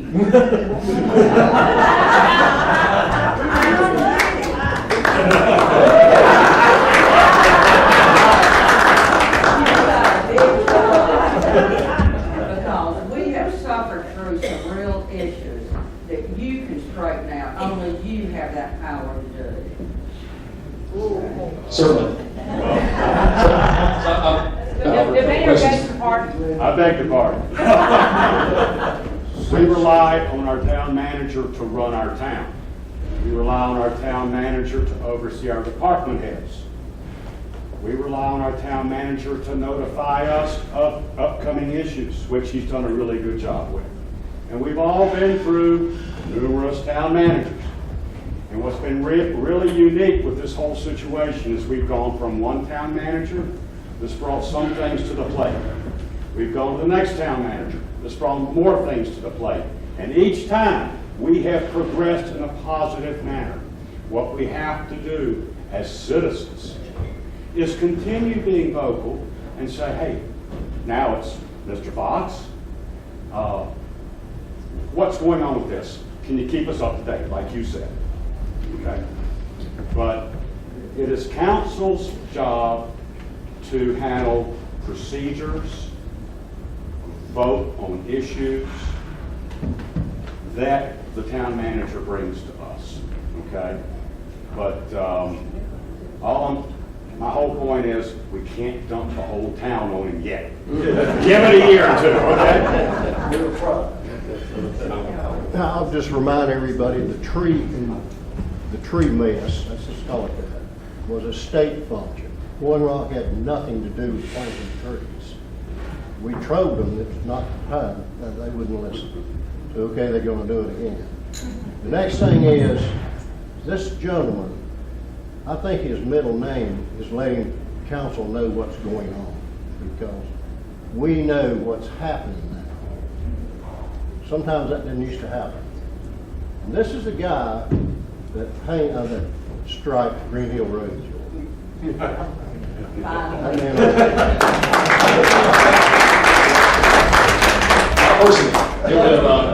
would have been one of the means of the Super Bowl if I were to take place. Thank you. Thank you. Very good presentation, and we'll support you and help you any way we can as you go about your responsibilities. And he's the man who's actually running the town, so I think it's in good hands. And I'll tell you just briefly, we tried to get a yellow stripe done on Green Hill Road for 10 months with the last town manager, Ed Evans, and we got numerous excuses, but we never got any road painted. And then we suddenly, when we got an interim manager, he got it done in 2 weeks. And then later, Shane has gotten it done, the painting of the stripes on the sides of the road. So I tell you, we're making progress. But appreciate very much. Thank you for being here, for being with us. Now, folks, yeah, Jim. Yeah. George, before we adjourn, I'd just like to propose a formal resolution as part of the Blowing Rock Civic Association, thanking Betsy and you for all the tremendous work you've done and keeping us all informed. And the two of you do a great job. Thank you so much. Here, here. Thank you. Appreciate it. Thank you so much. Thank you, Jim. Yeah, we enjoyed Now, we've got a gentleman with us who's got a very busy weekend. Tomorrow, he's going to do things that you ain't going to believe. He and his police force, and if you've been downtown on these parade days and these other days, you've absolutely stood in wonder of how good he is and what a great job he does. I'm very pleased to introduce at this time our interim police chief and longtime and very good police officer here in Blowing Rock, Aaron Miller.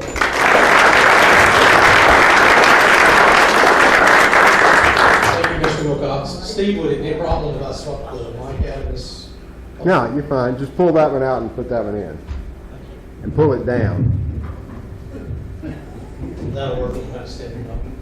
I'm glad Mr. Fox got all the hard questions, so it should be a breeze for me. So, thank you for the invitation to come and tell you just a little bit about the police department, answer any questions you have. I promise to be very brief so that you can ask the questions that you want to ask and talk about those things. But I did want to tell you a little bit about the police department. But before I do, I just wanted to say that I'm from Blowing Rock. I've lived just outside the city limits all my life. This is where I shop, and this is where I come to eat out. I went to elementary school, Blowing Rock Elementary School. I'm about the 6th generation to live here in the Blowing Rock area. And I say that to say that I'm very vested in this community, because this is my community as well, even though I live just outside the city limits. I began working in emergency services in this town in 1989, and I have consecutively served in some capacity in emergency services since that time. So I'm very, very proud of that. So thank you for having me.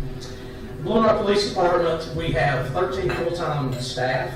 12 of those are sworn police officers. One of those is an admin person who does our records, our property management, and those other functions. One of our sworn police officers is assigned to Blowing Rock Elementary School as the full-time school resource officer. We have the only full-time school resource officer in an elementary school in Watauga County. We're very proud of that. We thank you for your support in that effort.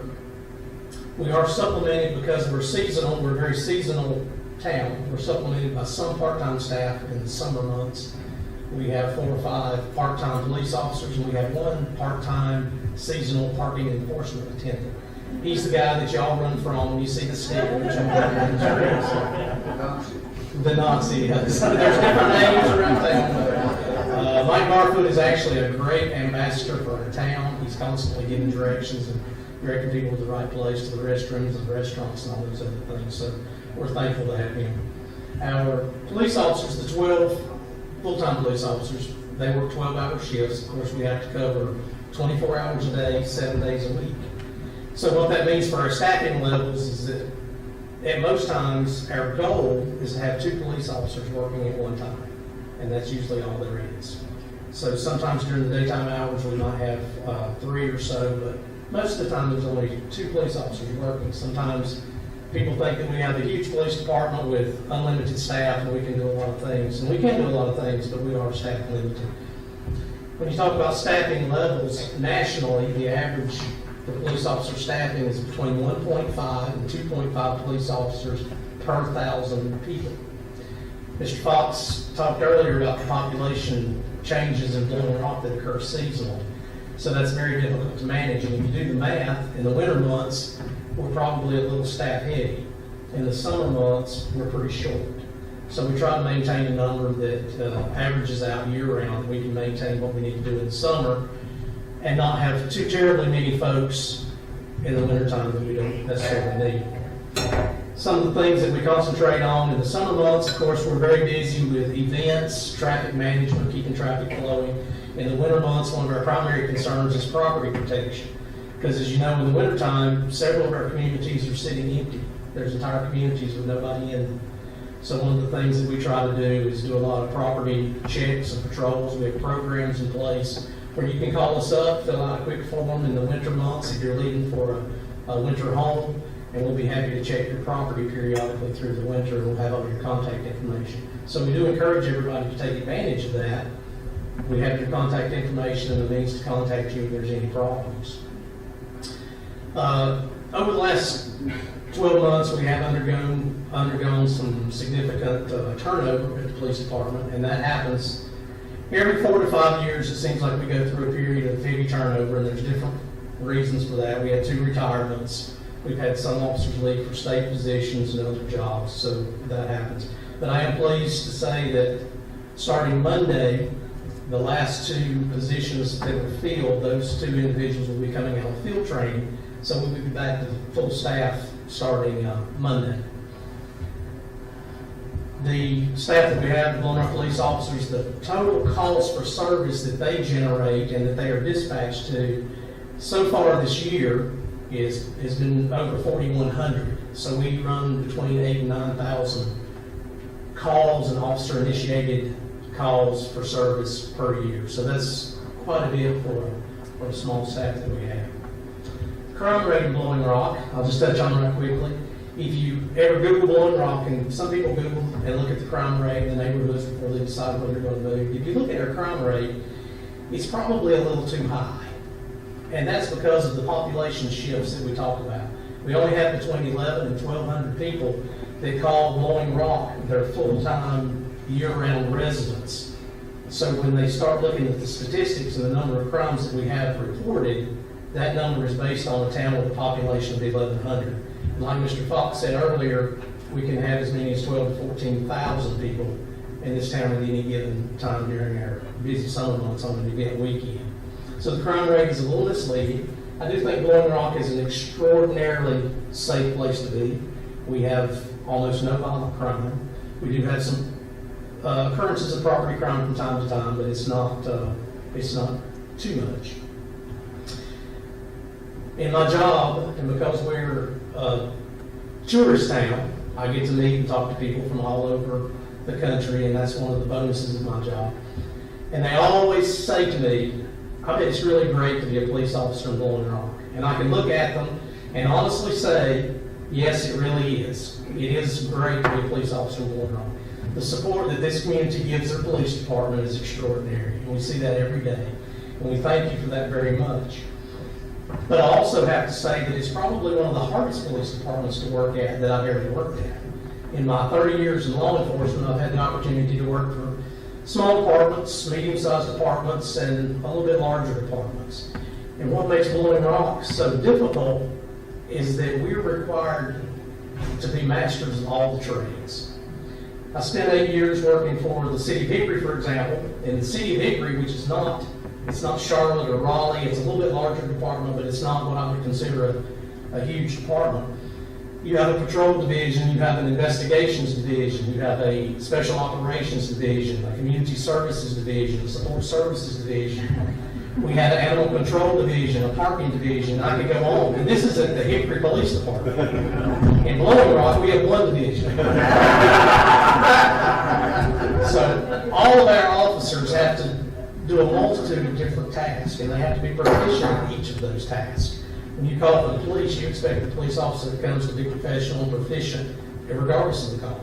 So they may be doing traffic enforcement activities in the morning, they may have a ragged skunk call in the afternoon.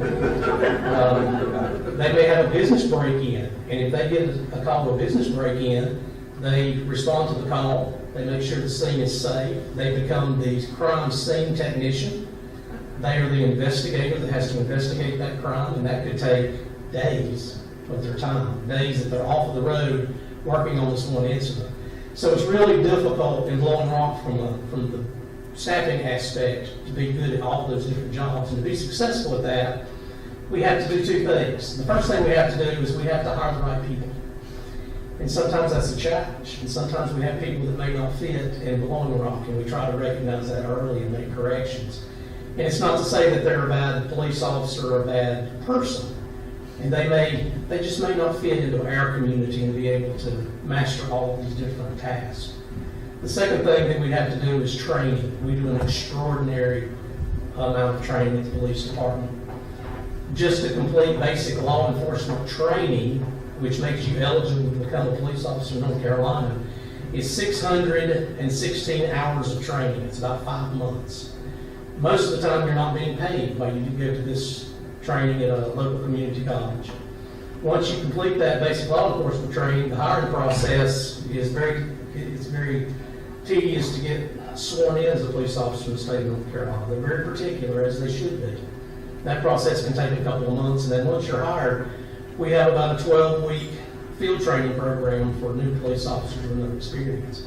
So by the time you complete all of your training, you're talking about 9 or 10 months that it takes to become a police officer in Blowing Rock. Once you complete all those basic trainings, you're still not certified to run a radar unit. You're still not certified with some of the skills that you need to stop a drunk driver and other. You're not proficient at crime scene processing and some of those other skills. All those things take a tremendous amount of additional training, and that also takes away from our manpower that we have available to us on the road while these officers are getting that training. That's why when we have turnover like we've had over the past few months, it's really, really difficult for us to lose veteran police officers that have been here with us for 5, 6, 10 years maybe, who have all that training. We have to start from scratch to get the new people up to speed. So we just ask that you be patient with us while we complete that process. A couple of things that we get the most feedback from are parking and traffic safety. So parking, I already alluded that we had one seasonal part-time parking enforcement attendant. So we have 3 streets in Blowing Rock where we have timed parking. All parking is free, obviously. So in the summertime, Mike Barfoot comes in and he's sitting down with the chalk and he tries to enforce the 3-hour parking downtown. Parking in Blowing Rock is a particular challenge. The biggest challenge is that we just don't have any. That's the problem. And there's not a lot that we can do about that from the police standpoint. We try to keep traffic moving as best we can. We try to make sure people aren't parking the roads. We do give a lot of parking citations. Other than that, we try to manage and keep it flowing as best we can. The other issue that we have a lot of input about is traffic safety, particularly speeding, particularly on Valley Boulevard. So our goal this year was to do 3,000 traffic safety stops on 321. And 3,000 vehicle stops on 321 is a lot for our staff. Because of our turnover, we're probably going to fall short of that goal, because currently we don't have as many radar certified officers that can go out there and enforce speeding with a radar unit, which is primarily the main method that we do that. But so far this year, in 2019, we have been able to stop 1,091 vehicles in Blowing Rock. I think that's a pretty extraordinary number with our staffing challenges that we've had. We respond to 57 traffic accidents. Not all of those traffic accidents are inside of Blowing Rock. Some of those are requests for us to go maybe down Lenore Mountain when they have an accident down there and help. So not all those are in Blowing Rock. Most of our traffic accidents are parking accidents. They're either people pulling into a parking space or leaving a park position is how most of those occur. It takes 40 additional hours of training for an officer to be certified to run a radar unit. And those schools are all administered by the state. They have limited seating, so sometimes it may take us months and months to get all of our police officers through radar training. And they have to be recertified every 2 years to run those instruments. So that's a challenge for us, but we currently have about 4 police officers that are certified to run radar equipment. We had just achieved a goal in the fall of last year, I believe, that all of our road patrol staff is radar certified. That's the first time that had happened in a long time. And of course, then we had some turnover, so we're working to get back toward that goal. We do try to enforce speed and slow cars down by using some other instruments, some radar signs that you see out on 321. We put them out, we try to move them around. They run off battery power, so once the battery's dead, we have to go and pick those up and bring them back in for charging, and then we can redeploy them wherever we think we have a need. We have several speeding complaints on Green Hill Road, and we try to work that a little bit, but Green Hill Road has some specific challenges in that it's very difficult to find a place where you have the line of sight to use your radar unit. The state of North Carolina requires by law that before an officer can write a speeding ticket with a radar instrument, they have to first form an opinion, and they have to have a certain line of sight distance to see that car traveling to form that opinion before they actually clock in the speed on the radar unit. That's state law. So Green Hill Road is very difficult to find straightaways and places where we can sit and not be in the roadway where we can run a radar unit. We do have some new equipment. We have what they call a LiDAR unit, which is a laser instrument, which can be used at shorter distances. However, currently we don't have anybody certified to use that instrument. It's probably going to be about 2 or 3 months before we can get them through the training to use that instrument. But that is something we'll be able to use in the future. That is a very, very quick summary of what we're doing at the police department, and I want to yield the rest of the time to your questions. Yes, sir. The junior warden at St. Mary of the Hill Episcopal Church. Yes. For 10 years, we've been able to park out in front of Edgewood Cottage, but in January and March of this year, I was in church, regular time, doing what I was supposed to do, and got ticketed. Yes, sir. So I went to see y'all about that, and your able manager at the time wrote me an epistle that didn't say much, but anyway, he just said that it was for motorcycles, and they restriped it 3 times so that they had it striped right for motorcycles, and that we could not park on Sunday mornings there. Then a green cone man came in town and sold y'all a bunch of green cones. They have appeared, what blue, whatever cone colors they are, have appeared lately there every Sunday morning, and we've got a strip across the road and so forth. We need desperately that parking on Sunday morning. Now, I saw this last Sunday that the cones had jumped the curb over there and people were parking there for the first time.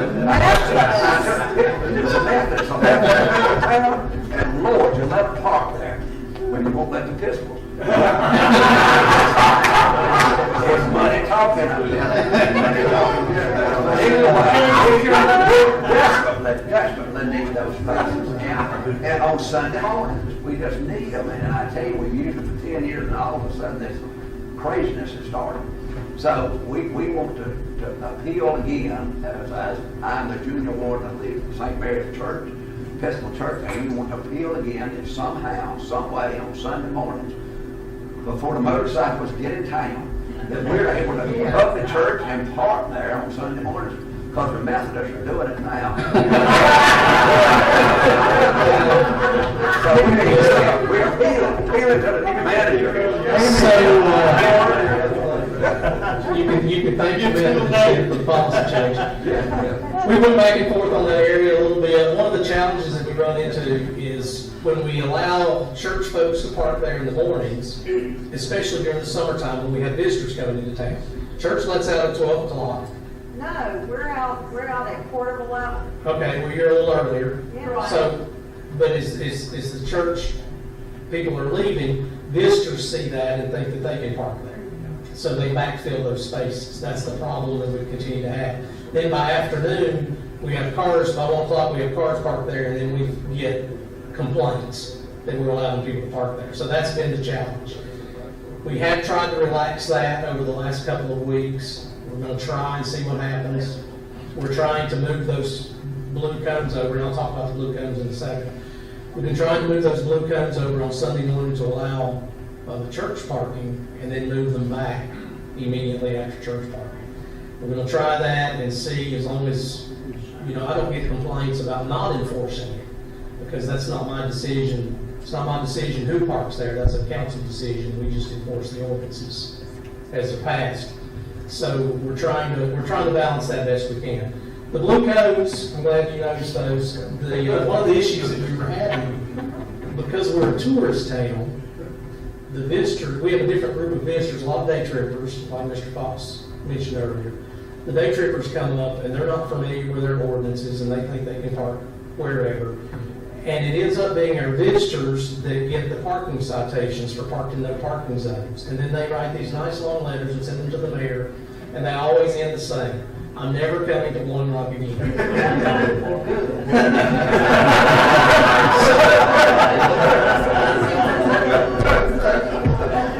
So we've tried to take a proactive approach with the blue cones and put some in those no parking zones to deter parking rather than have to write a citation later on, because the citation usually leaves a bad taste in people's mouth when they come visit. So we're just trying to be a little proactive with those. We usually put them out on Friday night. They're usually only up on Saturdays. We have been leaving them on Sundays if it looks like it's going to be a really busy weekend. But primarily those are just out on Saturdays. They will be out some tomorrow because we're expecting a big day tomorrow. So, any other questions? Yes. If you have a situation of Blowing Rock after hours, it's often non-emergency, but it needs some assistance. It's hard to find. There is a number in the phone directory for non-emergent calls to the police department. I've had occasion to use that, and on two occasions, both times, was well served by very courteous officers. Would you take that back? Thank you, I appreciate it. Second, you mentioned that your parking lot's the only porch parking time. I didn't call him nonsense. His schedule is the same. Did you have another question? Golf carts, that's my town car. I've got one. I've got stickered. I get them stickered every year. They come in February and inspect it in my house and so forth in the spring. But there's not a lot of places anymore for golf carts. I parked in front of the Presbyterian Church in the stripe there before. Now we've got the blue cones in that now. And so where are we supposed to park? Well, the golf carts can park in any parking space. That's a waste of a parking space. Well, it may be, but the golf carts, if you're there with a friend with a golf cart, maybe you can fit two in a parking space. The golf carts are allowed to park in any of the marked parking spaces. Now, I see a lot of unstickered. I'm paying my $55 a year, $50 a year, whatever it is, and I see a lot that are not stickered. So are we looking at that as we We are looking at that. Now, keep in mind that some golf carts have license plates on them. So the ones that have license plates on them are not required to be stickered. If we do catch a golf cart without a sticker, we do direct them to the police department to get their permit, and we did have that happen the other day as well. So. Yes, ma'am. Chief, this may be a hypothetical, but regarding the Rainy Lodge, one of the things that was brought up was signage to direct traffic away from the Morningside neighborhood as it cut through. And I was curious if when that was proposed, I was wondering, one, is that legal for them to actually make it so that coming out of the running lives, they can't make a right turn to go to the right side? And also, is it going to be enforceable? Do you have the resources if it is legal?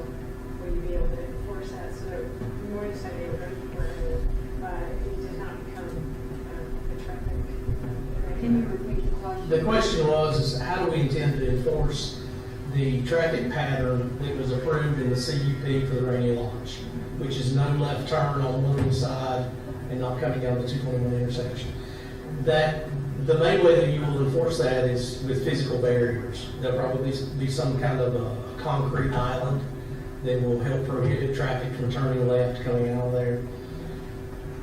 I don't know that if somebody does manage to try to turn left there with the signage and the concrete island, I don't know that that's necessarily a violation of the law, because that no left turn sign will be on private property. But that's something we'll look into and see what we can do about that. If that is something we can enforce.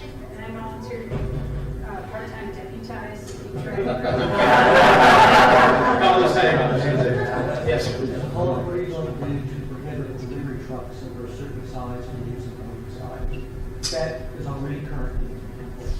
Well, that's a good question. I know that is part of the CUP. The question is, how are we going to prohibit delivery trucks from using Morningside?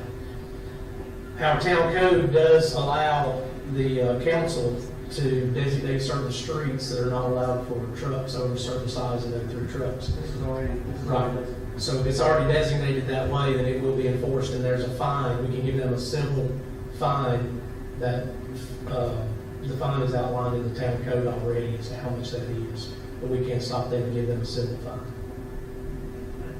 I will add, the attempt with everyone in town, whether it be a new developer or if it's a current business that's in place or even a homeowner, as we get issues or complaints, so to speak, about particular things, trucks parked in the way or cars parked in the wrong, no parking, we attempt to address that, one, obviously with the vehicle or the driver or whatever the case may be, but secondly, if it's a delivery truck, then our goal is to reach out to that particular developer, business owner, homeowner, and to allow them to understand what maybe the ordinance says or what the permit may say.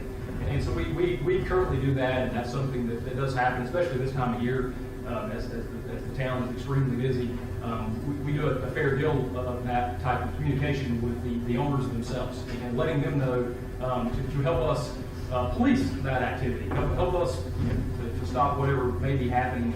And ultimately, it's in a town like Blowing Rock with the seasonal issues that we could have from time to time.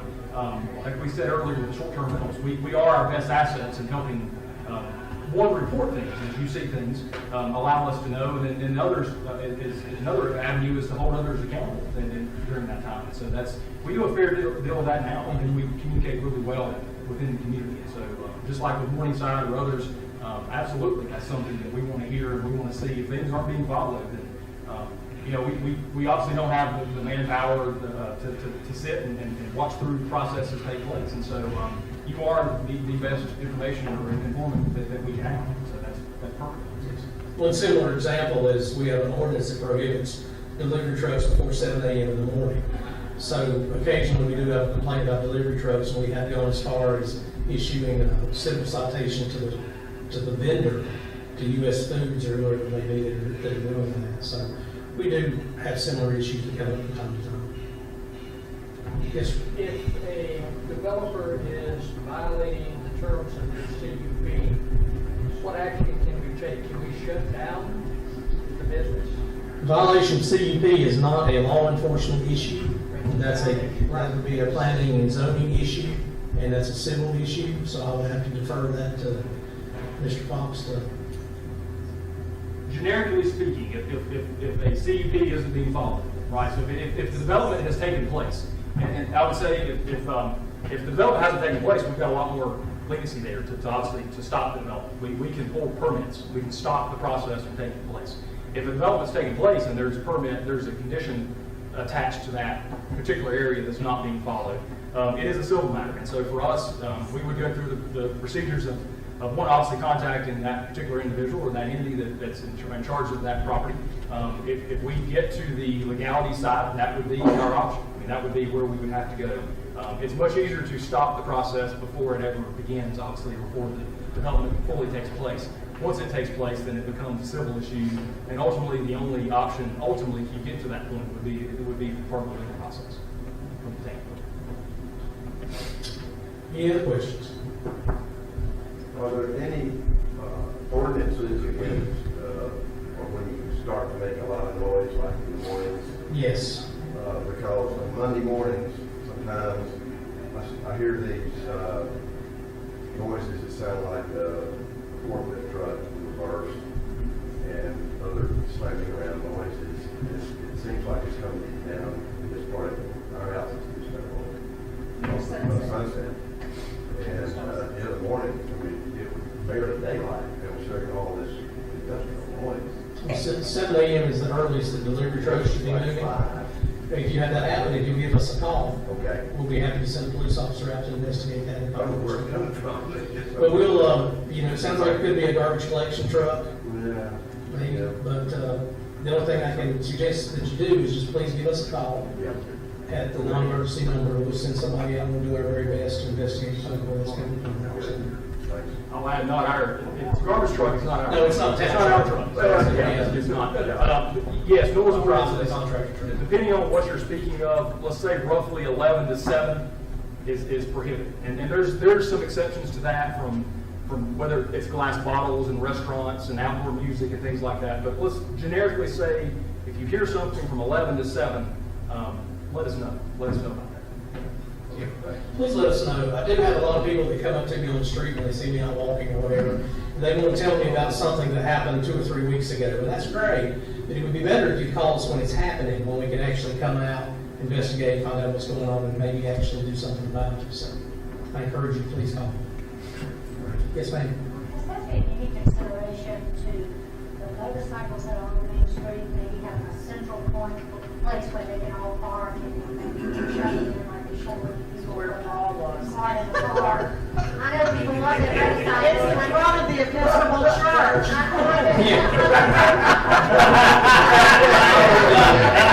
I would love to have them park in a certain place, but the Methodists are all parked there.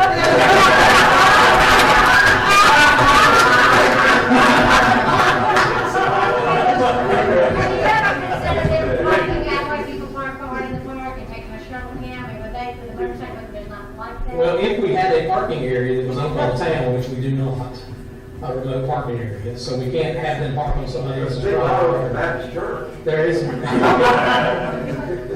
have the nomination over here.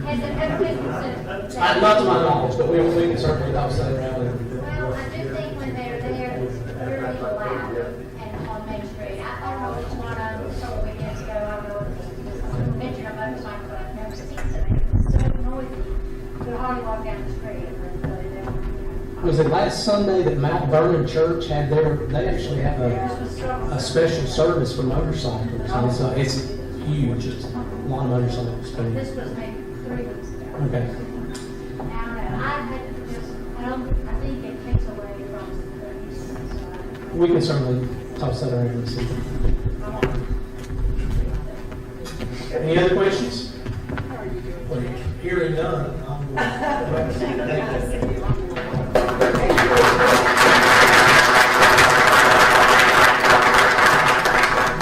before I lose you, let me share some closing thoughts with you as I assume this new role. And first, I want to thank George and Betsy for a remarkable contribution to this community. And I really appreciate your support encouragement as I continue to assume this role. We all owe them a huge debt of gratitude for founding this civic association and for their tireless commitment. Looking forward to leading the organization, we have a very capable board and we have active members who support the organization. What you may not know is the organization was modeled after the Palm Beach Civic Association, which is very successful. George did the research in the beginning to figure that out.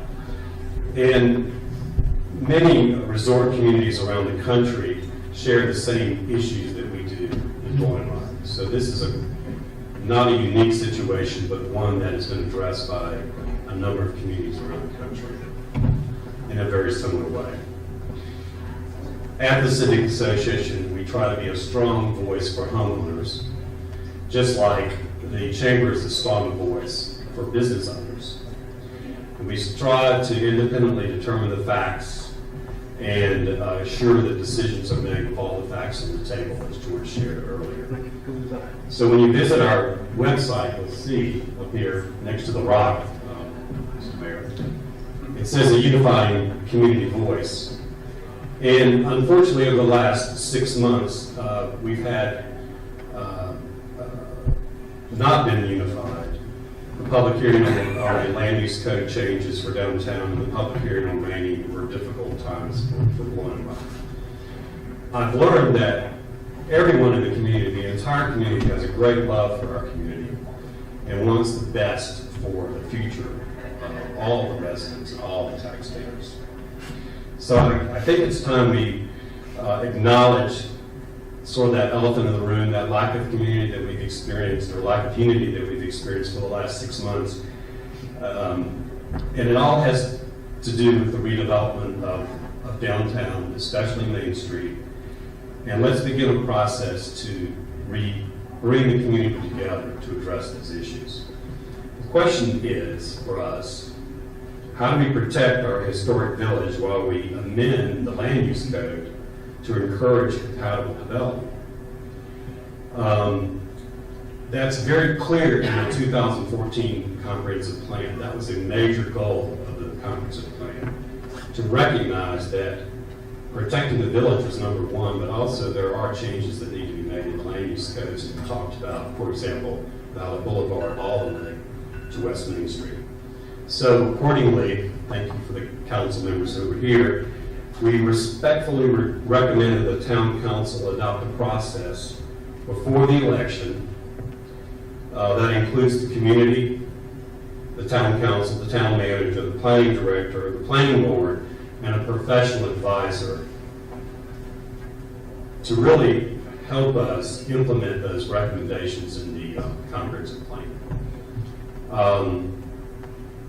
So my number one priority is going to be, and my commitment will be to work with the leaders in the community and the stakeholder organizations throughout the community to bring us together and to develop a solution for this issue that is dividing our community. It's solvable. We just need to come together as a community to figure out the solution. We'll be updating our communication and action plan, which is on the website for you to look at. We may rename it, I'm hoping to call it the Community Roadmap, to document and share our goals and our recommended action steps. We want to be transparent with the community about what we think needs to be addressed throughout Blowing Rock.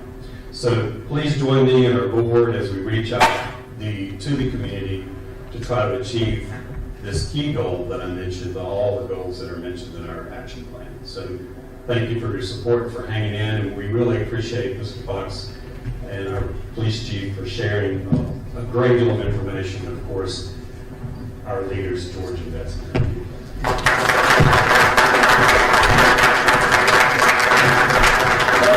Thank you very much, Tim. I might mention there is an election this fall, and if you have not registered, please register at Blowing Rock, where your vote will count.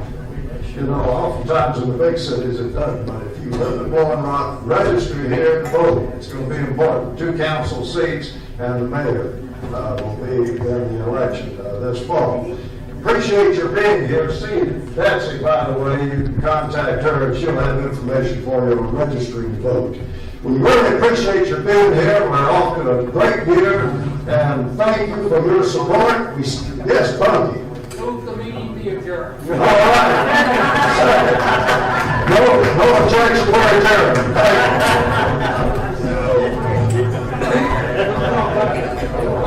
Thank you.